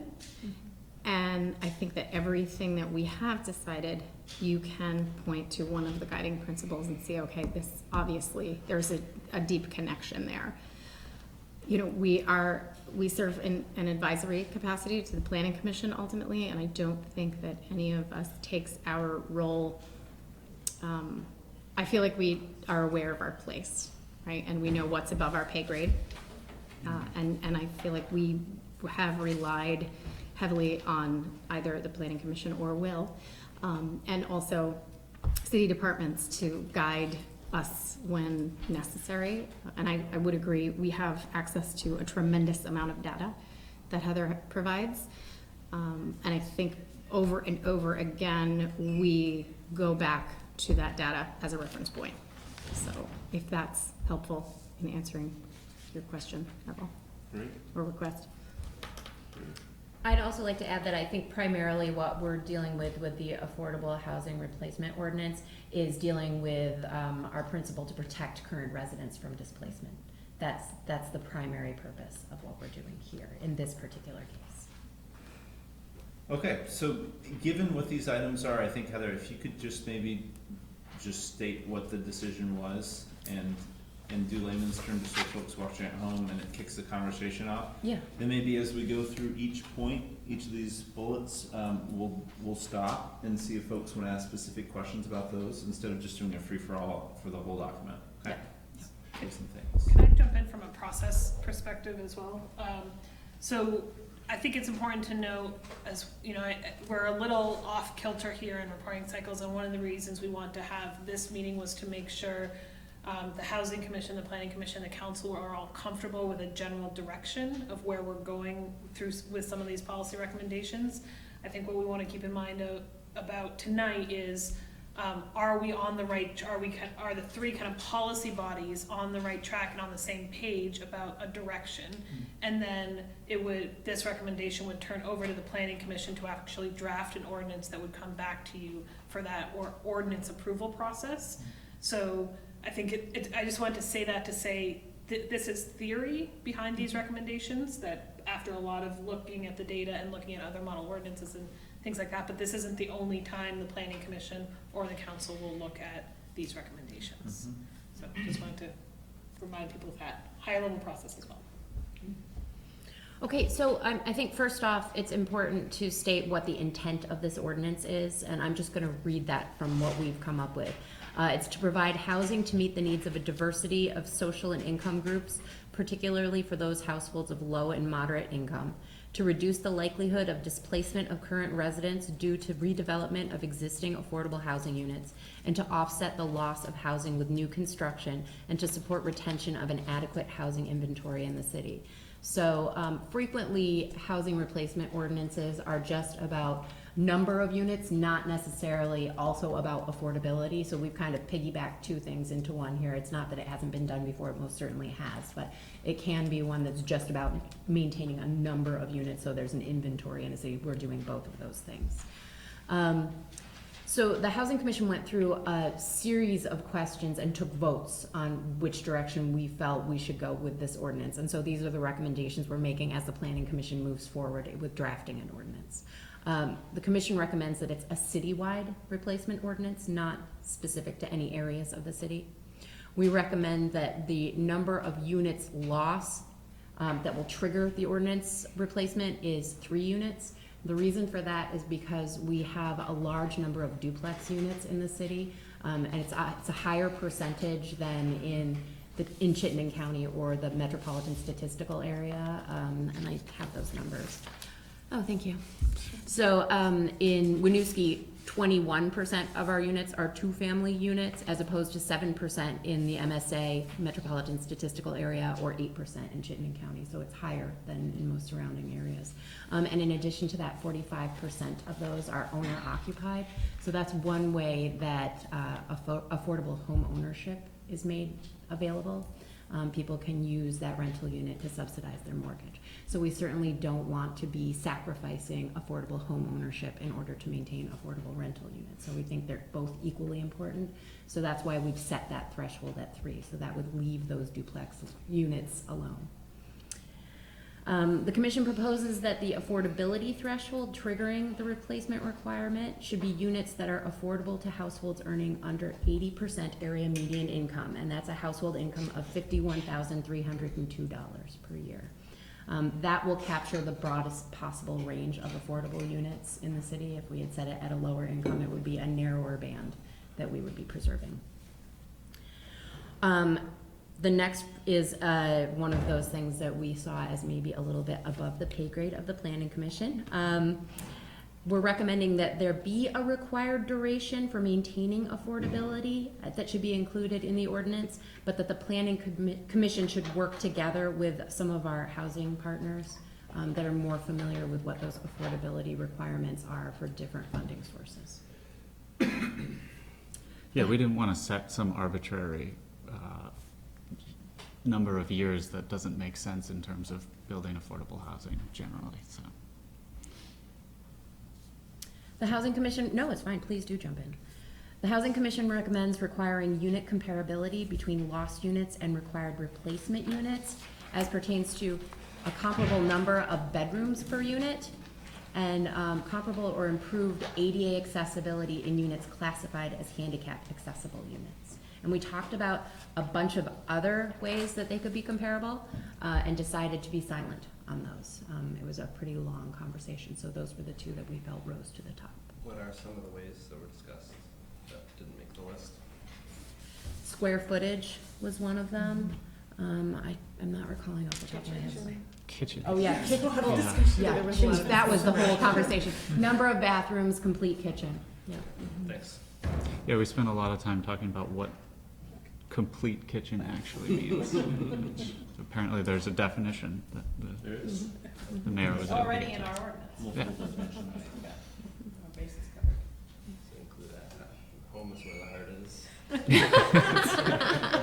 It's not complete until you have. We didn't get quite that much into the weeds, but pretty close. I'm so derailed. I'm so sorry. The Housing Commission recommends establishing tenant notification requirements in compliance with Vermont Tenant Handbook and under the termination of tenancy for cause requirements. Can you explain that a little deeper? Yeah, when there's a unit that's going to be demolished, there has to be advance notice to a current tenant. So that sets, the Vermont Tenant Handbook sets a period of time. So I think it's 60 days at least that they're required to give notice to the tenants who live there. So we discussed whether we should have a longer term or less, or decided what was currently existing made sense. The Commission recommends that the following exemptions should be incorporated into any further exemptions that might be established by the Planning Commission. An exemption for owner-occupied multifamily properties, Units lost due to conversion of previously single-family dwellings from a multi-unit building back to a single-family home. Property that has been ordered demolished by the city, except where it is determined that the deterioration was caused by neglect or lack of maintenance. The Commission recommends providing several options for meeting the replacement requirement as follows, and these are pretty common ones that are used in replacement ordinances. Replace on site, replace within city limits, or a fee in lieu of replacement to be paid into the Affordable Housing Trust Fund that we will discuss a little bit later. The Housing Commission recommends establishing a fee in lieu payment within the range of $25,000 to $50,000 per unbuilt required replacement unit. And that is a low threshold. $50,000 is what, we looked at some other comparisons. $50,000 is what Portland, Maine uses. But Burlington had one that was $100,000 for their inclusionary zoning. But since that was recently evaluated as being too high and keeping people from taking that option, developers from taking that option, it was recommended by an outside consultant that they lower that. So we've gone with a low fee in lieu in hopes that we would encourage people to pay into the Affordable Housing Trust Fund. So in that evaluation in Burlington, what do you mean of people not taking that option? Does that mean that people have been replacing on site then? There are a couple, people have been replacing on site, but it has also, there was some discussion of it actually causing less development of housing. It caused them to find ways around it Right. by and large, or to leave bad properties in a bad state, Yes. to be blunt. Yes. So our hope is that we can have people pay into an Affordable Housing Trust Fund and then use that in strategic and targeted ways with our partners, because we're not going to be getting low-income housing tax credits every year, maybe every 5 years. And so if we have a good pot of money that we can use to leverage to bring in partners and use with tax credits, then we may be able to build better affordable housing. Questions about that one? There's a lot more there, and there's a lot, that's probably the biggest, I think it's the biggest item on here. And it's the most probably important one, in terms of what the impact for this could or could not be, both from a detrimental standpoint and from a positive impact standpoint. And I think we can go through all the rest of them before we open it up, yeah. Okay. The Housing Commission recommends that the Planning Commission should establish an appeal structure for relief from ordinance requirements. I personally did a little analysis, and there are at least a dozen owner-occupied multi-unit properties comprised of 3 units or more that would trigger this ordinance, so there should be some kind of relief structure. Housing Commission recommends that the Planning Commission should develop compliance monitoring structure, process, and frequency. Again, in the evaluation of the City of Burlington's inclusionary zoning ordinance, insufficient monitoring was one of the big issues called out. The Commission recommends that the ordinance specify that in the event that replacement units are not constructed after demolition, a fee in lieu consistent with the fee per unbuilt unit shall be assessed at time of sale. This is closing a loophole. So rather than creating a period of time in which that new construction has to be built, it just keeps the owner from selling the property without any replacement unit. And the Housing Commission recommends that stakeholder groups should be included in the development of the replacement ordinance. This also aligns with the Winooski Housing Needs Assessment recommendation from 2016 and follows the evaluation of City of Burlington's inclusionary zoning ordinance concerns about some of the areas that have caused decreased effectiveness of the policy. This would allow those to be discussed in advance so that we can kind of catch those areas by speaking with developers, property owners, et cetera, so that we can come up with a useful, effective policy. Yeah, and I wanna highlight that one because with all, you guys have done a tremendous amount of work and had really evolved conversations, and we have a very capable housing commission with a lot of professional and community perspectives on there that are really informed and really valuable. This has not been turned back towards either the affordable housing development community or the development community in general. for feedback, and I think that that's a really important factor and one that is extremely, extremely critical.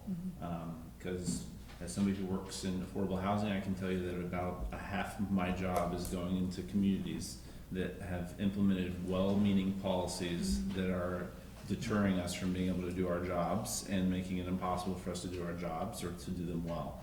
And you're going to hear that back very consistently from the affordable housing community, that is always going to be a huge, huge concern, and having the opportunity to hear back from those groups, other than just having somebody on from BHFA on the commission as an alternate, is, I think, a really important next step. I want to highlight that. And people who are building affordable housing and non-affordable housing, what's the impact from a valuation perspective of the other pieces of land too? I think that's an important perspective, just like we did with zoning. Do you have anything? And then you want to talk just briefly about the trust fund? Yeah, I will. So we had a series of questions that we were going to answer about the Affordable Housing Trust Fund recommendation, but we ran out of time at our meeting because it took us quite a while to get through that first piece. So we did take a vote, and the Housing Commission recommends establishment of an Affordable Housing Trust Fund. So to be continued on that one. Oh, I'll also read you the intent. The intent of the Affordable Housing Trust Fund is to promote, create, and retain affordable housing options for low and moderate income households through the distribution of grants or loans to organizations or projects that create, preserve, rehabilitate, or replace long-term affordable housing units, as well as by providing grants or loans to low to moderate income first-time home buyers. Great. Thank Happy you. to take questions. Awesome. Thank you all very much. Okay, I think we'll open it up to that conversation and concerns, things people want to go deeper on. Yeah. About how likely lost unit is being defined. So, for example, if someone converts their apartment into like a pure Airbnb, I presume that would count as like a lost unit. So I'm just wondering if the commission has included like a definition. We haven't. Okay. We haven't, but it will need to be part of the ordinance. That will have to, I mean, obviously, the easiest sense is when it's demolished for new development. But yes, that will absolutely have to be defined in the ordinance. There's no bottom to that wormhole of questions. And I know just even my participation with the group was just trying to actually ask them those questions as they're thinking about, quite frankly, pulling together a policy in a very quick manner. We are doing this very quickly, and I respect and appreciate the fact that people are feeling pressured to do that, but I think that that's a really important factor in this, is that we're not going to end up being able to get to each and every one of those questions, and especially when it gets to technical implementation. You know, who's tracking the number of affordable units now? Who knows when this is supposed to be triggered? That even very simple question we can't even answer right now. So we're trying to get that framework in place, and then we're going to have to work back through a lot of that from an operational standpoint. It's a great question. Would an accessory dwelling unit count as a unit, so like a duplex with an accessory? Would that end up being a three? If someone were to remove an, yeah, like someone finished up their garage and it was a duplex. again, that's part of the definition, I think, but you know, is it a rental unit? Then probably.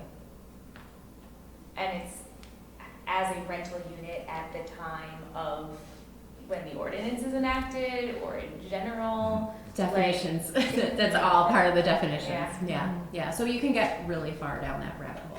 I also think because of the definition of the accessory unit, I guess that sort of a prerequisite for that is that the property is owner occupied, right? So if you have a duplex that's owner occupied and you get permission to add a third unit as an accessory unit, it needs to remain owner occupied, because once it's no longer owner occupied, it's not a triplex, it's a duplex with an accessory, which is technically now under the current planning and zoning rules in violation. And quite frankly, I think it's fine to walk in with 3. I think legally, you're going to end up being forced to drop this on units of 4 or less, because if you can't legislate that somebody in an owner-occupied unit has to choose. You can't limit who they choose to live with in any way, shape, or form. It's the same reason why on a 1 to 4 unit property, there's no rules around fair housing, right? Because if I live there, I can pick my roommates basically, or the people renting from me based off of whatever I want, and the law protects that. And even doing income sensitivity, if there's no, I think we'll probably run into legal challenges on that if we do 4 units or less. But yeah. Council. Questions, thoughts, concerns? This is our chance to, it's been stated a couple times that we want to try to give proactive, positive feedback towards this commission, specifically on this work, as it passes things to the planning commission. This is kind of that in handoff period where there's a policy that I think everybody here voiced was the most important to them when this topic came up. I have a question about the compliance monitoring and spelled out in number 11. Have you given any thought in terms of how you might do it differently than Burlington? How might it be more effective? We haven't. You know, that's basically what we're asking the planning commission to do. But I would certainly say look at the report, the evaluation of Burlington. And part of the problem was they have, I believe they had one person at CEDO who was charged with monitoring, and they felt that that was absolutely insufficient to be doing that in addition to that person's regular job. It wasn't happening, and so they were afraid that there were a lot of units that were really slipping through the cracks. And to that point, I mean, it's just because there was a lot of time spent on this. When you have an out-and-out replacement ordinance, you're asking people who don't develop affordable housing to develop affordable housing. And a big issue there is they don't know how to do things like tenant certifications, the types of reviews and compliance on a regular basis to ensure that the unit's actually serving the affordable community. They don't know how to do any of those compliance things. They're not set up to do that. So from a monitoring standpoint, not only do you need to do it from the municipal standpoint, but there's got to be some kind of avenue created where there's an expectation that they do a certain set of things, do that. You know, some larger units will then contract with nonprofits to do that type of work, to come in and do their certifications that do rental housing, affordable rental housing on a regular basis. But that's a conversation to have with the affordable housing community as to how broadly those services are available. So I've had the benefit of observing the conversation the last few meetings. And I know you haven't gotten here yet, but I am interested, just for the benefit of the whole group, and the group's thinking around inclusionary zoning. And I'm particularly, if the replacement ordinance has enough off-ramps for folks, I think the establishment of a housing trust fund is a good idea.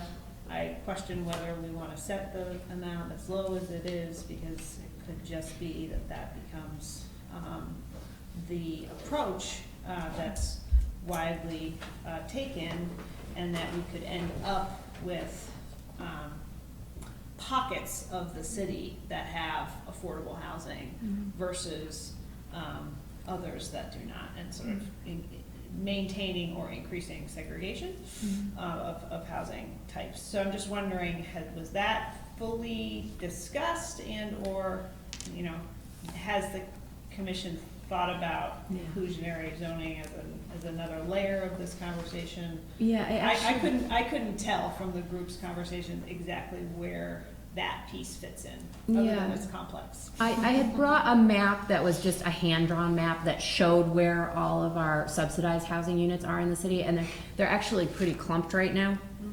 They tend to be along Main Street, very much in a pocket here. So there's more to be done in terms of evenly distributing that throughout the city. So it's something that we started to just touch on. I think that if we are to go forward looking at inclusionary zoning, it will be based on looking at mapping and looking at areas that are currently excluding. And I would say that there are some areas within our city that the zoning itself is exclusionary. So, yeah, I think that's how we would approach it if our direction is to move forward with that. Does that answer your question? I think the other part of your question in terms of the fee in lieu being lower, Yeah. Oh, yeah. there, to a certain degree, that is a little intentional because we need a way to grow the housing trust fund, which we see as a potentially far more effective tool to grow the affordable housing than just, hoping people replace it on site because of this ordinance. If we have actual funds in a housing trust fund that we can leverage with nonprofit partners to actually build new affordable housing in the city, that's probably in the long term going to be more effective than, another effective tool, not necessarily more effective than this. Hopefully this is effective as well, but. Right. Might help I us would to meet not our wanna goals. see affordable housing only developments. So to me, how it links to inclusionary zoning is that you're not, exclusively locating people. Yeah, in it also certain developments. it would also provide us with money for example, the East Allen project that's coming in, that's a true mixed income development. That would give us money to be able to help to subsidize a project like that. So out of 39 units, I think it's 17 units are low income, and then there are 4 that are for those at risk of homelessness. So, having that affordable housing trust fund can allow us to pick and choose and ensure that we are helping those sorts of developments to happen. And I think the reason that we recommended a range was because we recognize it needs to sting enough, but also not too much. And I think that that's probably where we would rely on our partners at the city and elsewhere to help decide what that sweet spot is for Winooski. Because it's definitely, if $100,000 is too much in Burlington, it's definitely gonna be too much for Winooski. But, 25,000 may very well be a threshold that's way too low. So just to be really blunt too, is every dollar on there has a dollar for dollar impact on the value of the property, and not the supposed value, the appraised value of the property. It lowers the net present value from a calculation for rent perspective and its actual tangible value. So what people find is if there's just a straight line with a massive number placed on the buyout into the trust fund, is that it devalues those properties, and quite frankly, again, keeps them suppressed and depressed, because they continuously lose value. There's a lack of equity for the person to be able to do even affordable things with it, regardless of what their intentions are. So I think I've got a few kind of questions or thoughts, prefacing it all with just thanking you all so much for your work, because I think this is probably, this is one of the most important decision points that we have right now moving forward, as Winooski continues to develop. I definitely agree with a lot of the concerns that Nicole raised. And I think, so my concern with, I have one very specific concern of a fee in lieu replacement. And that I'm not concerned if, let's say, 3 units are being replaced, right? I'm okay with a payment into a housing trust fund that goes towards developing affordable housing somewhere else in the city. I think when we start to see if, 7, 8, 10 above units are being replaced, and then let's say a very large development is going in, that's where I start to get more concerned with the issues Nicole mentioned in regards to kind of segregating at our city by economic opportunity. And so I don't know if it's something you talked about, but if there might be a unit threshold at the other end where it would trigger needing that replacement to be on site, if let's say if it was 10 plus units that were being replaced.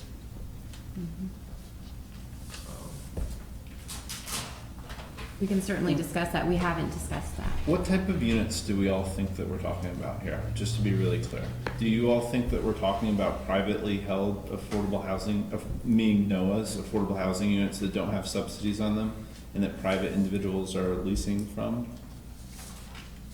That's what we were considering is NOAA's. Yeah. That's what we currently have a lot of. Right. And so what people will do is they'll do one of two things. If they have no out, they will slowly raise rents to drive people out. And this isn't presupposed in the boogeyman column. This is what people do, is they raise rents to the point where it's not affordable any longer to drive people out, because they're looking to bankrupt the property at that juncture anyway and run it down as low as they can before they can reconstruct it. So this again is just another case of saying it is so well-meaning to try to make it such a definitive thing to say replacement, but it's from a one-size-fits-all perspective, it does not work.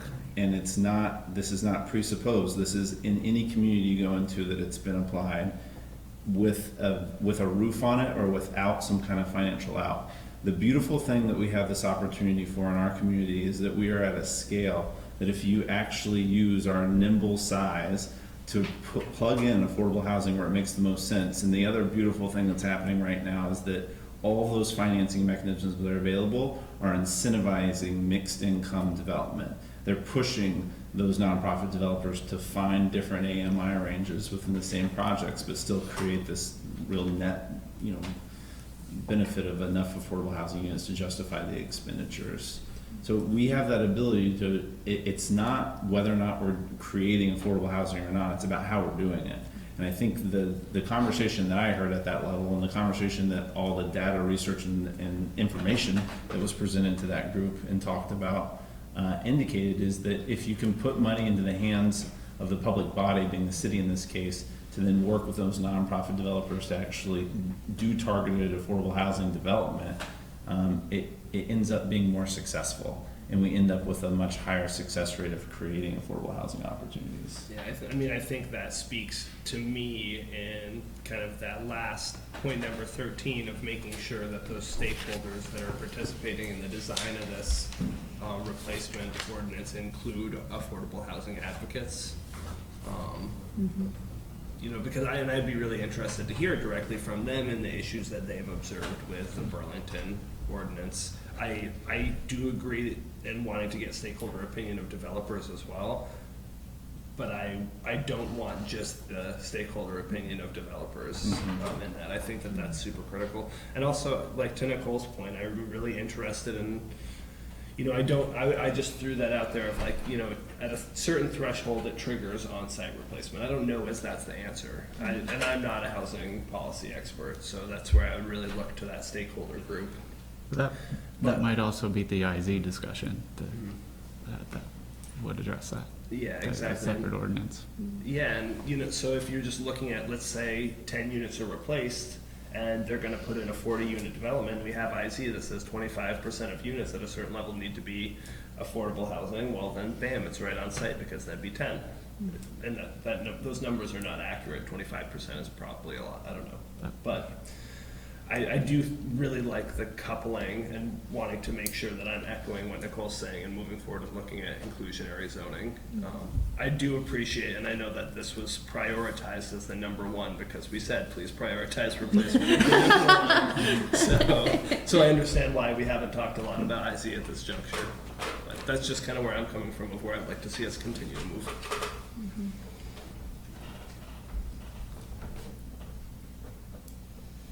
So I had similar thoughts. Like the biggest question that I had reading this was the seeming prioritization of affordable housing trust over actual replacement, which we have clearly discussed here. So I just wanted to provide this feedback. Like I appreciated the consideration here for like owner occupied, having the threshold, having the remediation option, as well as the effort to avoid loopholing. Like I'm glad that those things are included here, especially when there is, like with fee in lieu, there is an out anyway. This isn't super helpful, but when we were just talking about having affordable housing in certain pockets, what I'm wondering is, so if it's going to be easier for us to create affordable housing in multi-unit developments, aren't we going to end up with all of that affordable housing on the gateways anyway? Like, I feel like we don't have a way to encourage it in our very single-family, We have the possibility neighborhoods. of changing zoning there if we decided to. That would be. Those are the areas that have exclusionary zoning. I see. So, That makes sense. so that's a possibility.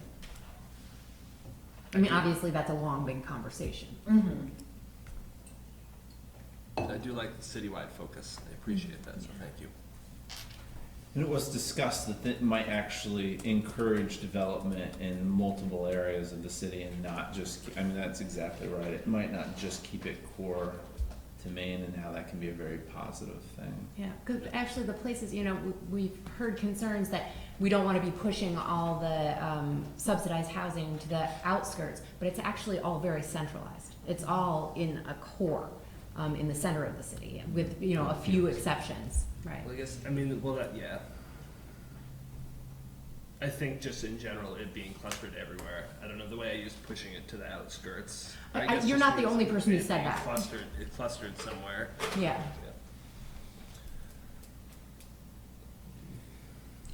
And that's a different discussion in a 1.4 square mile town Yeah. than it is Yes. in a town with distinctive neighborhoods that are much more clearly defined, in development areas that are much more clearly defined. I'm just gonna say that we are, you know, the statewide housing conference is coming up May 14th, or excuse me, November 14th, and has a municipal focus.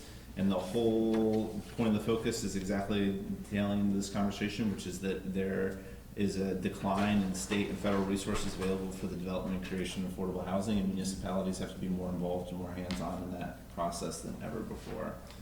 So I think, to me, the dollars are a big deal. I think just to go back to the numbers though, I don't want the emergency valve to be so accessible that it's being utilized in every single instance, or even half of them. If it's that easily, you know, and I think that general concept is by and large what's prompted some of the issues we've had now in affordable housing development under form-based code, and none of the developers utilizing kind of that choice between affordable housing or environmental standards, and why we're not seeing any developers going with the affordable option route. So I think, you know, I don't know if there's a balance to find where what's the right that we're not completely stifling development entirely, but that also it's not so easy that everyone's like, yeah, okay, throw some money in the pot.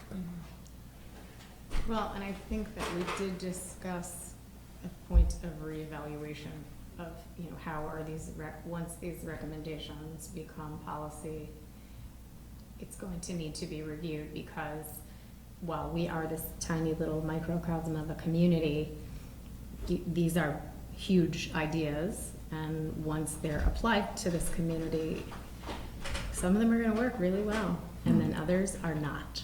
And I think that none of us is under the false impression that this is all the right information, so there has to be a point for reevaluation, and I think we talked about that being the planning commission's call to ultimately what that reeval date was. And I think also, like, just to take, because I do this too often, like, we're down in the weeds on this specific policy, but to like take it back out into the human focus of what's the goal. When we saw it, we're going through Main Street, that whole planning process, and we're looking at what potential streetscapes could look like, and it's this amazing, fun, vibrant, lively street. And like, I really want to ensure that all of our community members from a variety of different economic brackets are living on that vibrant, amazing representation of what could be a really cool gateway in our city. And so I do worry that if we just make it, so, you know, a buyout, then we might not end up with clustering, because we might be more specific in how we're putting this housing trust money into development. But we lose the opportunity to have this wonderful mixed income neighborhood in our city along this really vibrant, awesome street. And I wholeheartedly appreciate that and live and breathe that. The reality is, though, that the financial tools, affordable housing is hard. It's really difficult. It's really difficult because the numbers don't work. This isn't, and like that perspective of it is is bucolic and is totally right from a philosophical perspective. There's also there's numbers and trying to underwrite development. And the fact remains that these projects all take a lot of subsidy. Like, we all take a lot of subsidy, costs a lot of money to make them work at the rents that are affordable.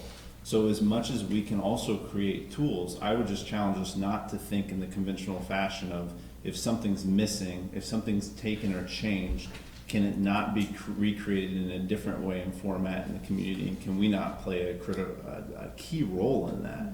And to me, that's what it's about. It's functionally creating opportunities to do that kind of integrated housing work, while also not creating an impossible environment to do also what is good work as well, and providing a range of housing. And that's really, really important, because you're also talking about pushing affordable housing on the people who have no idea what they're doing with it, and forcing them to create housing that they don't know how to manage, and they don't know how to deal with, and it can create a very explosive environment if people don't understand how to do that. It's a well-meaning concept and idea, but there's a reason why affordable housing developers do affordable housing development and then manage those units. It's a very specific type of work. It just is. So I would just challenge us to open our minds when we talk to that development community and hear what their concerns about it are, and hear what kind of forecasting they can give us in terms of the types of resources that are available to create those units. Because when you start telling a project what their rents have to look like, any number of units, it changes the project and it changes the financials on it drastically. These units don't cash flow. That's not the purpose of them. And I understand that we all like to think of this big, fat, rich developer that's making all these monies off of multifamily development. And the reality is the margins are never that large. And a project by 1 or 2 units, rents being different, can go or not go. And so, to me, I just feel really strongly that we have to have open minds about what type of financial tools we can bring to the table to try to accomplish the same vision, versus concreting ourselves into saying the only way we achieve that vision that you described is by doing it this way.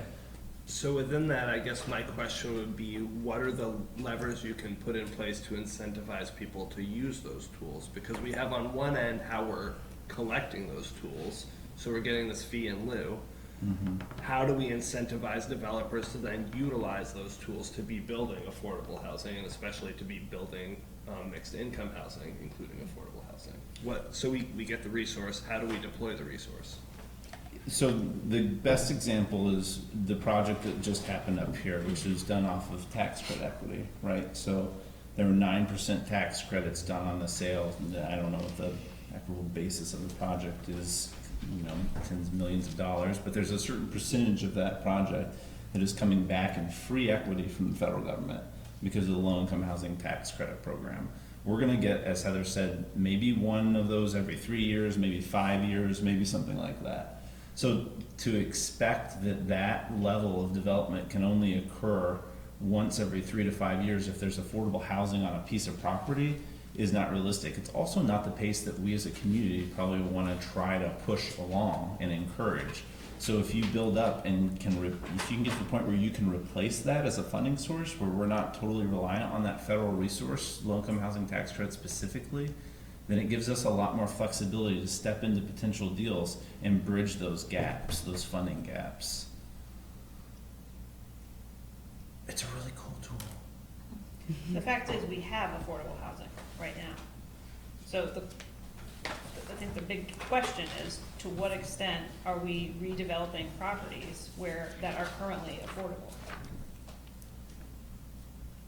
That's the balance that is trying to be struck here. And then, so I think it's not, affordable housing is a goal that we're never going to be able to achieve. We know, based on the data, we have affordable housing. The question is, are we gonna lose it? Or are we gonna lose it in certain parts of the city? That's the nut we're trying to crack. And I feel like the answer is we're going to try not to. But I also think that the reality is that we will lose some in certain parts of the city, and it will be relocated to other parts of the city, and it may remain clustered to a degree. But I feel like this is a step in the right direction.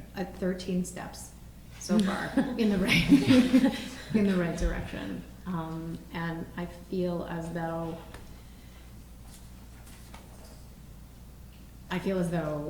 you know, not to say, hey, the planning commission has a big job on their hands, but, you know, but they do, and we all do, and this is going to need to be, I think, a very continued conversation, and I think maybe the evaluation period might need to be shorter than we would want, because I think this is going to need to be revisited again fairly soon. Especially at the pace that some of the people are wanting to develop. And I know certain things are still moving forward and certain things have stalled, but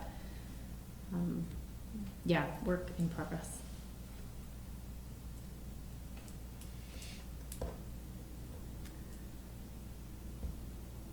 So I do think we need to have a conversation about managing expectations and the reality that, as Jessica just said, that the Planning Commission still has a lot of work to do on this.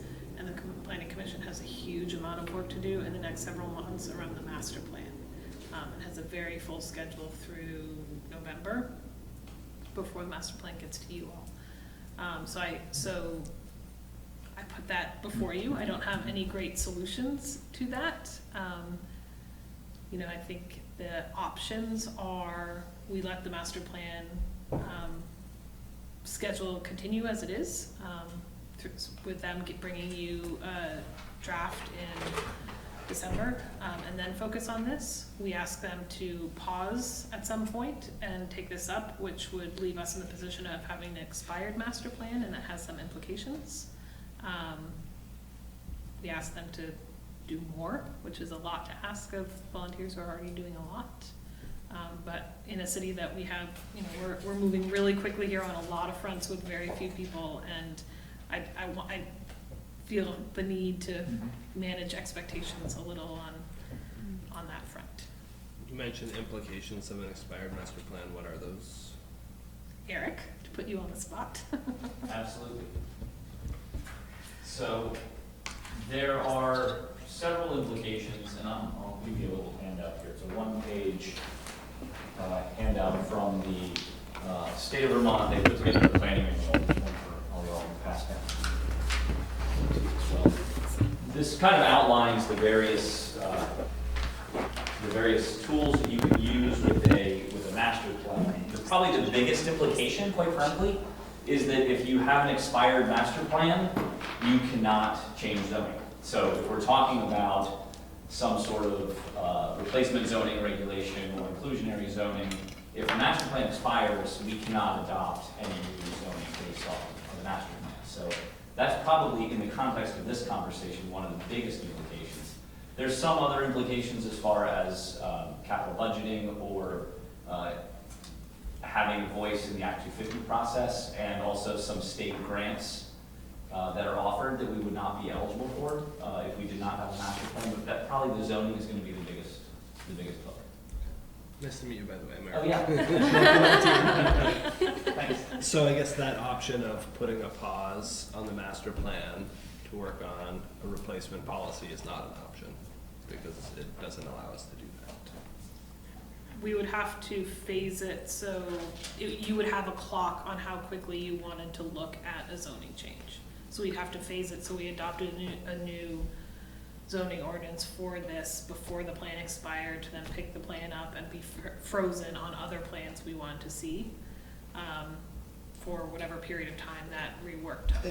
It feels like to me there's more on the next steps. There's more still groundwork to be done with that level of feedback to the point where it's ready for that final recommendation at this point anyway. I don't know if that's true, because I mean, I feel like we talked a lot about the details of numbers, and mainly, you know, number 8 and number 9. But overall, I think this is absolutely the right direction, primarily in getting the stakeholder group together and actually, like, that to me is the next step here. We get the stakeholder group together and have the planning commission start and work on policy. And this is the first time, I mean, I'm seeing this too. So it's to me, I think that they can have a conversation with the planning commission about this policy and that should move forward. And I don't think that derails the entire planning process.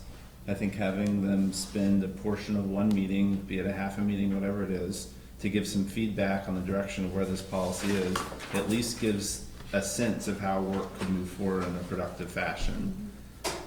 I think the other thing to do would be to bring back next time a report on how many permits you have active, how many active conversations we have going for development, so that we understand the urgency of this issue and how many projects it could functionally impact. I wasn't suggesting that you needed to make a decision tonight about what to do with the planning commission. I was just throwing a flag that at some point soon, we were going to have that conversation, and I wanted to manage expectations well. I wasn't putting this in front of you to say, make a decision tonight about what direction to give. I think the next step is for it to go, receive feedback from the planning commission and city council. I think we need to make some time in that schedule, and if it's scheduling an extra meeting or an extra hour on one of their meetings, then let's figure that out. Maybe my feedback on that.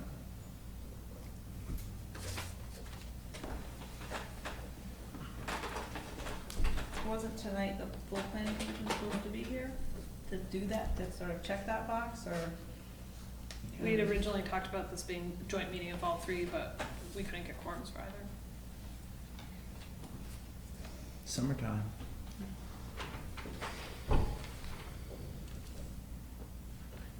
I would just say, I wouldn't want to see the master planning project derailed, and have like a hold on other zoning issues to speed this up, and we don't have like a tangible deadline anyway when we need it done. Having not an incredibly informed idea of how long it would take to turn this into an actual ordinance. I mean, what we've really discussed before is having something in place before there's like shovels in the ground in Main Street, and that's something that I'm not sure what the timeline is on there, but it's certainly not before next summer. So if master plan is ready to roll in November, that still leaves several months to make this like the next topic to address. I think for me, my concern isn't the shovels in the dirt. It's that the attractiveness of buying up properties and planning to redevelop them because they know the project will come. So I think who knows, it could not happen, but there is the possibility that redevelopment plans could be put in motion well before reconstruction begins because the development community knows that it's going to be a much more attractive area. So I guess I definitely hear you, and that ultimately, like by the time shovels are in the ground for Main Street, that's the ultimate deadline, but I do still feel a little bit more urgency. Well, and I think Seth's next step for Heather to bring us that information of what is active is important in informing that. And I just want to clarify too, I don't think we're asking for all that heavy of a lift from the planning commission at this point in time. I think it's a reasonable ask in the course of the work that's being done, quite frankly, to give feedback on these points, not to pass an ordinance at this point in time. I think we're trying to develop a suite of solutions, right? That's the idea and the concept here. And if we can get that feedback and bring in feedback too from the various stakeholder meetings and run that as the housing commission's the point on that feels like something that can stay on track. So then when in your mind timeline wise would we get to a point where we are getting a policy recommendation and voting on whether or not to pass it? Getting actual ordinance language. Yes. So we've got on here, first of all, there's never been like this magic date in the sky. There's never been. Yeah, I guess just generally. Yeah, I don't know. I haven't thought through exactly when that would go. I think it's important to do it right and do it completely more than it is to say we're gonna benchmark this date and say that hell or high water we're gonna have some policy to present. So I'd rather put forward a good policy. I think our measurement and guidance right now is to see if progress is being made. I consider this progress, And I think that it would continue to progress if you take the planning commission step and also work on that stakeholder step. That's my reflection on what measures progress on this. You're looking to pass an ordinance as soon as humanly possible. I'm just swiveling back and forth here. I'm gonna continue to oppose the Main Street project until we have something on the books. That's just how I feel about it. I've been clear about that from the beginning. Okay. So and to me, that's not anywhere close to a motivation to hurry, and make mistakes when it comes to making policy. So I appreciate that sentiment. It's just. I'm not suggesting we make mistakes, I'm suggesting it be a prioritized activity. And I think that my concern is just like you said, there is a lot going on, and if we don't have an idea of when we want to be somewhere, there's the possibility it'll get put off and not happen. I think the point has been to measure progress and see you go forward.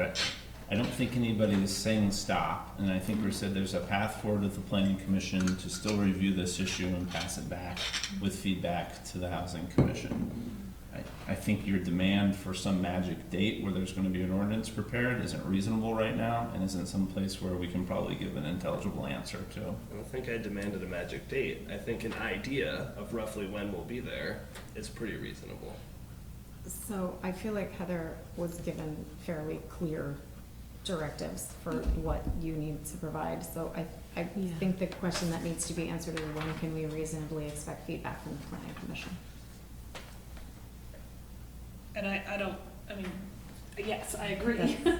And without the planning commission here in quorum, without them having the ability to think about that strategically with other priorities, with their master plan schedule on their plate, I don't think we can give an answer to that tonight. Although both of these smart young ladies are raising their hands, so maybe I should shut up. I just wanted to make you guys aware of kind of where we are right now. We've had only 2 meetings so far. So we just started 2 meetings ago, really getting into the meat of all of our chapters for this plan. And we've seen a really dramatic increase in our workload over the past couple weeks, because now between each meeting, we are doing an extensive review of each chapter, providing all of the notes, and the bulk of our agenda has been really digging deep into what we want to present. And we have a very defined timeline to get this done. So I'm just gonna state from our perspective, at least my perspective as a member of the Planning Commission, having been on the commission for 1.5 years, I'm working a lot harder than I've worked at all during that period, and I just want to, it's your decision to decide what the priority should be, but I just want to let you know that I hate for this to get, us not to be able to really talk about it, and given the agenda, and knowing how other things are, we get into the meetings and everything except that, we only have a little time for it, because there's just so much to do. I don't know if Lauren has a perspective on that too. Well, my question was going to be if it was possible to create a housing subdivision of the planning commission. So I think there's 6 of us. So if we had, That's us. I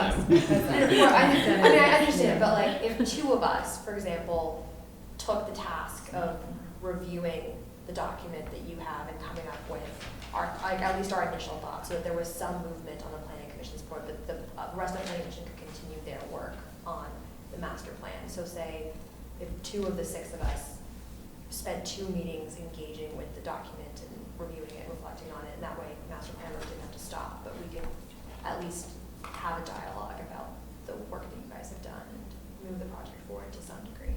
I just think that it's important enough for us all to be involved in that conversation in a serious way, because this is going to be such a big city priority, and I think just knowing other planning commissioners that we all want to be active, and I just don't know right now, unless we changed our priorities with what we're already doing, whether we have the capacity. No. But I wonder if similarly to individual planning commission members taking on individual chapters of the plan, or does each of you review every single chapter? We all review every chapter, and then Eric can speak a little more to how it works right now, but basically every week we're seeing a first round for 1 chapter, and then we're seeing the previous revisions from the round that we did before. So there's really 2 chapters actually that we're going through every week. which is a pretty aggressive cycle, because like, for like next Thursday's meeting, we read a whole chapter and then we reread the previous one, and then we're talking about actually both at any given meeting. And at least the process that we've decided to adopt, we all are putting feedback onto all of the chapters, although, you know, some of us are like the liaisons to different commissions, so we have a little bit more focus, but those meetings we're all still reading intently and providing collective feedback. Well, I guess just to Lauren's point, you know, because obviously there's some homework that goes into reading this, but like Lauren was saying, 2 of the planning commission members could do some of that background, really dive in, and then come and present to the full planning commission, because I don't think the vision would be that those 2 would then say, okay, now we're gonna make our executive decision as the 2 liaisons to this. But the question is like when even, like when, like with the current agenda, we're running late almost most of our meetings until the end. Like, do we squeeze even a conversation like that into 5 minutes? Because I think like, just like you guys had questions tonight about this, I think that probably all of us are gonna have questions too. And we're gonna wanna sit down and talk about it and have a real conversation. And I don't know, and like Eric, you know more about what's on the agenda, but like that just seemed the past couple of weeks that's. Yeah, I mean, the schedule that's been laid out right now for basically through October, November for the planning commission is fairly packed with the master plan update in order to get the draft plan completed so that we can follow the statutory process of our public hearings and getting it to you all through your public hearings and for ultimately final adoption. We haven't yet as a planning commission either gotten into the housing section, so some of these discussions may come up in that context. However, I don't know how much depth we'll be able to get into with the questions that have been put forth in this document in that context. So it would need to be, I think, a break in some of the discussion at the planning commission level on the master plan to do this work, and how that's going to impact the schedule. I don't know that right now, quite frankly. So that might need to be evaluated to see how having the conversation, even for one meeting, will impact our schedule to get the draft master plan completed on time. Yeah, I guess I mean, or even half of a meeting, because this has been a process. I would challenge you guys to go back and find a couple hours and see if you can figure that out. That would be my challenge there. Because I just feel strongly that if you do, it can be done. And I think it just needs to be compartmentalized correctly. It can't be an entire opening of the issue. You're trying to get one very specific set of policy recommendations reviewed by an entity and give feedback on. And the reality will also come to the point is, if these guys want to put the pedal to the metal on this, then planning commission doesn't weigh in, right? And then it moves on, and then we end up asking you to pass a policy that you didn't have time to review, and that's too bad. And I also just want to say, this is an unfortunate result of not any of your work, so there's some frustration being exuded up here, and it's over a couple of years of not fast enough progress on this issue due to a number of factors and balls that did not get carried as quickly as they should have. So we're to the point now where, you know, this has obviously been a big priority to this group to try to ensure that we're prepared to, you know, back the projects we're doing with good policy too. So by no means is any frustration you hear being reflected towards you guys or even the current staff. It's the reality of a couple of years of something not moving as fast as we all would have hoped. So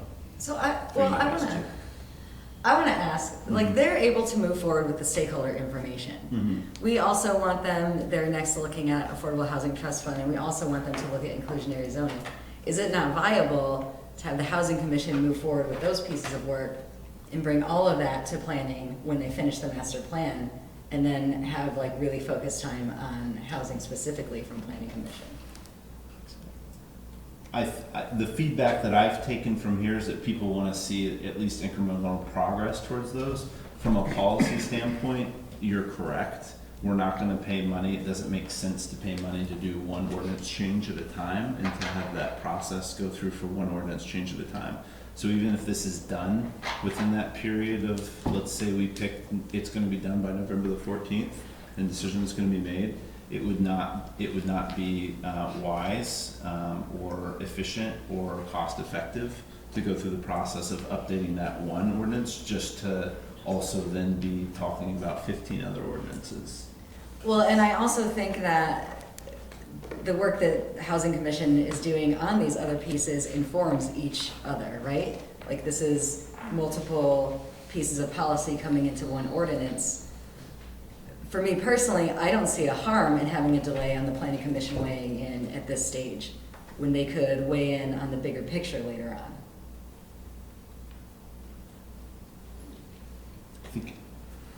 I don't think that's a shared view here. Yeah. That is I guess what I would say.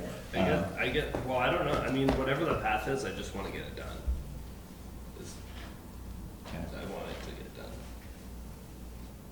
Okay, but we're talking about two very different approaches and paths, so I appreciate that, but what I've been hearing is we want it done now, we want it done quickly, we want it done before the Main Street vote, and saying, okay, let's take it and park it, keep working on it from the commission standpoint until the work's done on the master plan, and then come back to the housing issues from the planning commission perspective is a vastly different timeline. So what we don't want to do is what's happened a few times, whereas we've said to staff here, please go and do it at this pace and rate, and then a month from now have frustration there that it's not going at the pace it is. So right now we're trying to move it at the pace that I think everybody last prescribed and gave to the commission and council. What we're hearing back right now is that given where the compressed schedule, which again is nobody's fault here, some things happened outside of power where the planning commission's not where we thought we would be in terms of the master plan. So the capacity is a little thinner there than we had expected from a timeline standpoint. You're right, I missed a component of it. I like the one where we do this before Main Street. Okay, I think it's on us as your staff to take this conversation and go back and look at some of the data that you've asked for, where we currently are in development in the city, and come back to you with some options of timelines and schedules and processes, perhaps checking in with the chairs of the two commissions to see how to put together a schedule that they also feel comfortable with. In the meantime, nothing will stop, and nothing will stop. We'll keep going on these deliverables, but try and be more realistic and articulate about managing expectations. Okay. Thank you guys for all of your work. Really, really appreciate it. Thank you guys for all of your work. We really, really appreciate it. Any other questions or comments from the public? Questions or comments from council? Okay, so seeing and hearing none, we will move on to item D. Item D is discussion establishment of charter change committee consideration. I think what I'll just start off with and try to keep this concise is the city updated our charter 3 years ago. In the course of updating our charter, there were several items that came up that had deeper social and political roots than the charter change committee at that time was interested in taking on. So the charter change committee at that point in time said we are going to stay very focused on any technical operational issues that the charter has. The city is not required by statute to have a charter change committee. The charter is obviously our flagship founding document, the one that tells us how we do what we do in the city and what powers we all have and don't have. But in changing it, it's a pretty obviously serious thing. It goes before the legislature. It involves a vote of the public and extensive legal research and time when it comes to going back and forth with the legislator potentially, and also maybe even our own attorneys. So basically what we said is there's a parking lot of a couple issues that the committee said we don't want to deal with those. Council should come up with an alternative time frame for dealing with those. There's been some expressed interest in picking some of those issues back up, so we wanted to bring back this concept of a charter change process and potential of establishing some kind of committee. So I think I'll open it up now to discussion about items people have thought about in terms of interest or thoughts people have in terms of charter changes, given I didn't just come up with this out of thin air. Yeah, since I am new to this discussion, I would love to hear what are these items in this parking lot. So I can talk about something I know I'm really interested in, but I also do want to hear about what some of the other items in the parking lot were based on the previous discussion. So we'll just make them up. No, I remember a couple. So I have a strong interest, and I know I'm not the only one in the community that has a strong interest in moving forward with non-citizen voting in municipal elections here in Winooski. I think that from a values standpoint, it is absolutely unjust and unreasonable to ask community members to pay taxes, to own homes here, to volunteer on our commissions, to send their kids to our schools, and then to have zero ability to take part in the decision-making process for how their tax dollars are being spent on their kids' education. And that's just one for instance. So I'm really interested in moving it forward. There are a number of municipalities around the country that have non-citizen voting in municipal elections. Strangely, in Maryland, I think there's like a whole cluster of communities. San Francisco has it in school board and school budget elections. There's a long history of non-citizen voting in this country to begin with, and on a base point, I mean, the founding of our country was built on a principle of no taxation without representation. So I have a strong interest in opening it up and ensuring that we are giving opportunities for every single one of our community members that has a vested interest in their quality of life here, the ability to weigh in and be a part of that process.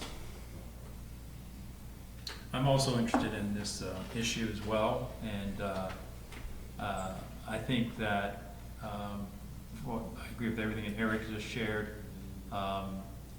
And I know, being on this council for the last 5 months, I know we've talked several times about how important it is to engage more of our citizens, in particular our new American citizens, in the life of this city. And I think voting is a fundamental role of participating in the life of the city. And I think it's something we should seriously consider moving forward on. Some of the other items that had popped up were the number of counselors, the years of terms, the at-large status of representation, and I think that there's at least one more that I'm missing that was kind of big. So there were a few of those kind of issues that were kind of overarching. And you know, the committee went in to do some changes. You know, I think a change like that warrants obviously a big conversation. It's going to be something a lot of people need to weigh in on. There's probably operational impacts and items that need to be weighed in upon too. So that's the other piece of it, is what if there's a decision to pursue some of those changes, what mechanism by which we consider those changes and make that decision. Historically, the communities put together a charter committee of council and citizens. With that being said, that a composition of that type said these are really political issues that you should make decisions about, political people. Can I respond to that? Sure. Quickly?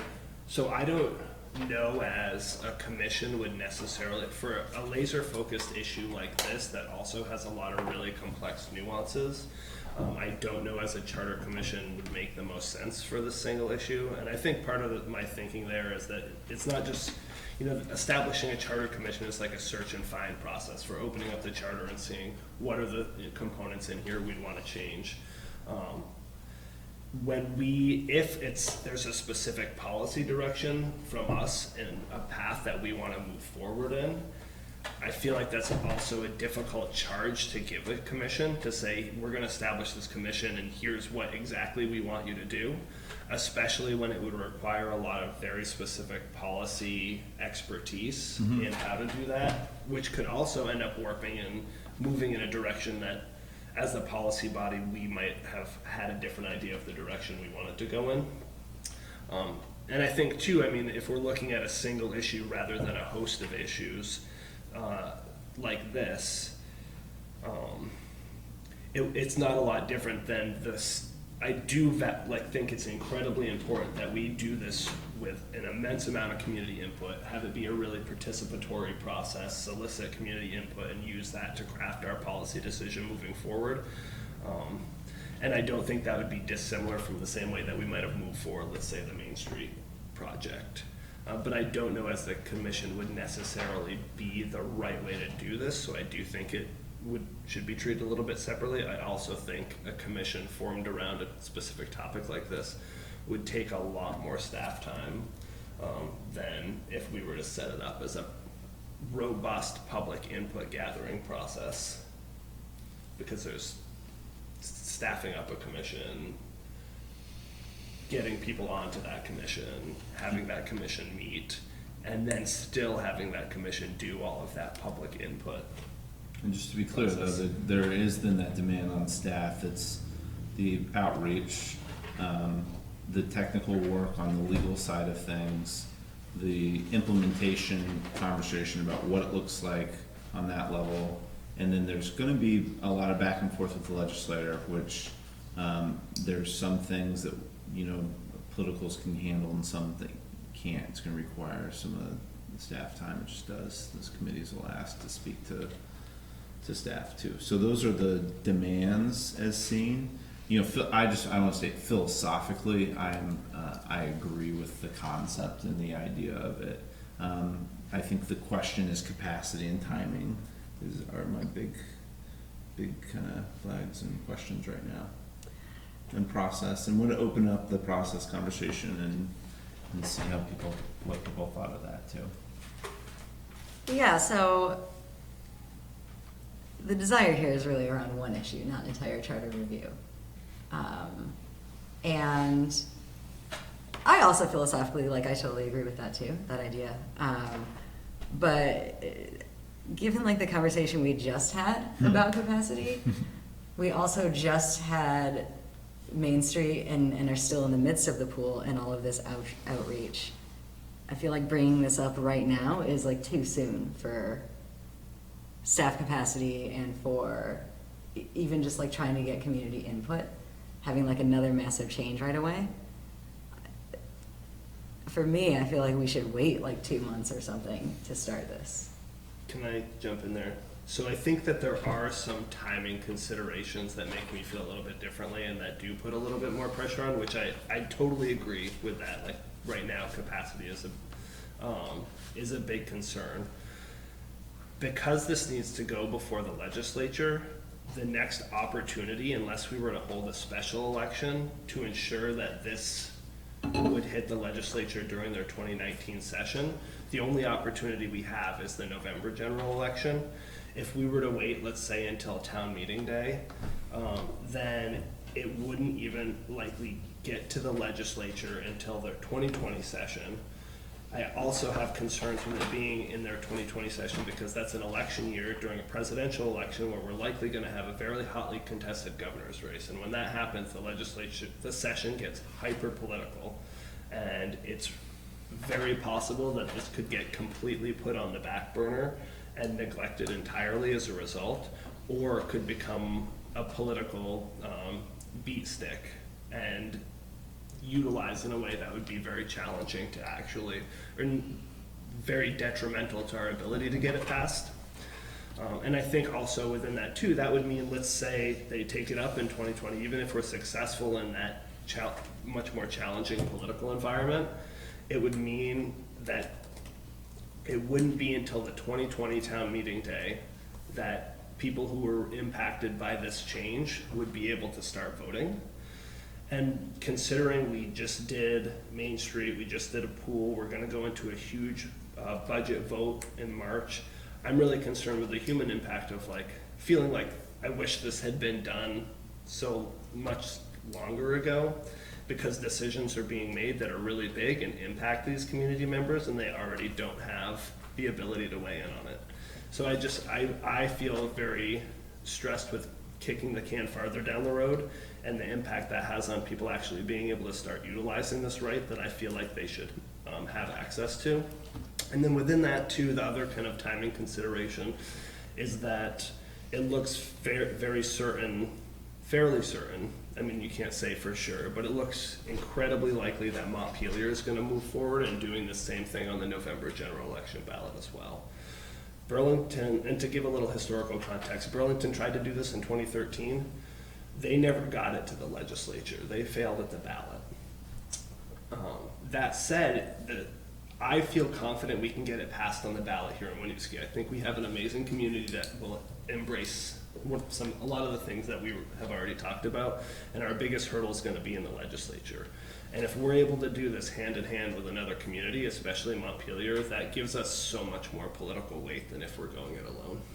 So I guess that's kind of my pitch for, I get the timing is challenging, but I do feel like it's important to move forward in November, and I was able to look at what some of the key dates we need to observe would be and put together kind of what I envision a potential timeline could look like.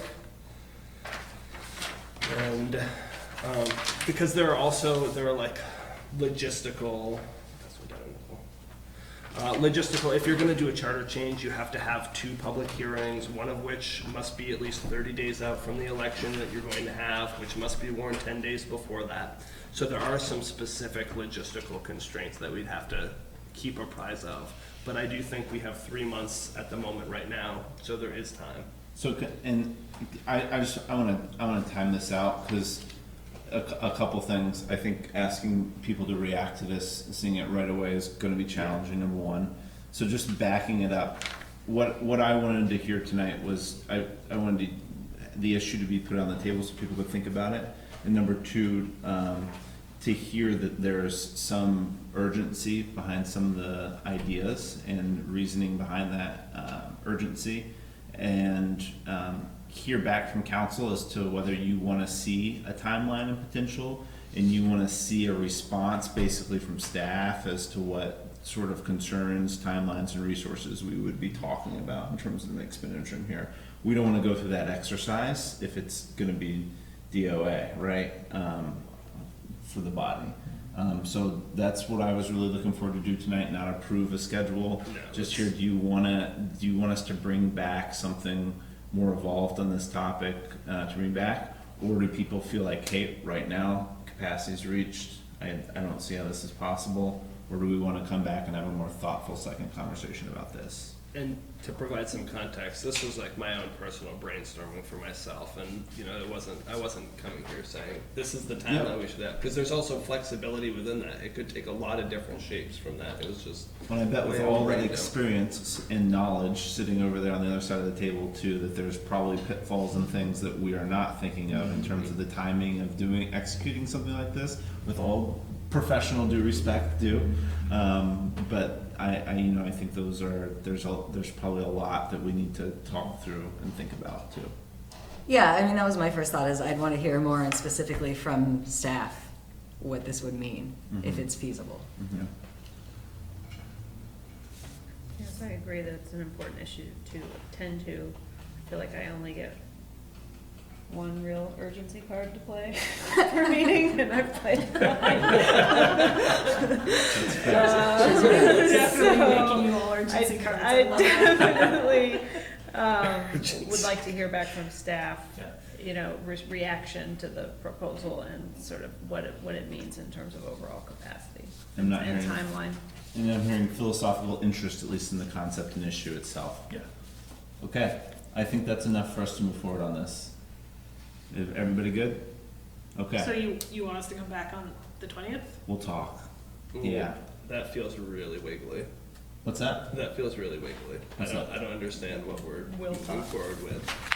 I think we're going to bring back a schedule and say this is the proposed timeline. I mean, you've put forward a proposal. I think we need to test that against the feasibility scale over there, and then have them actually put thought into what the repercussions from a functional standpoint look like, what the implications of taking these steps look like, give you a real.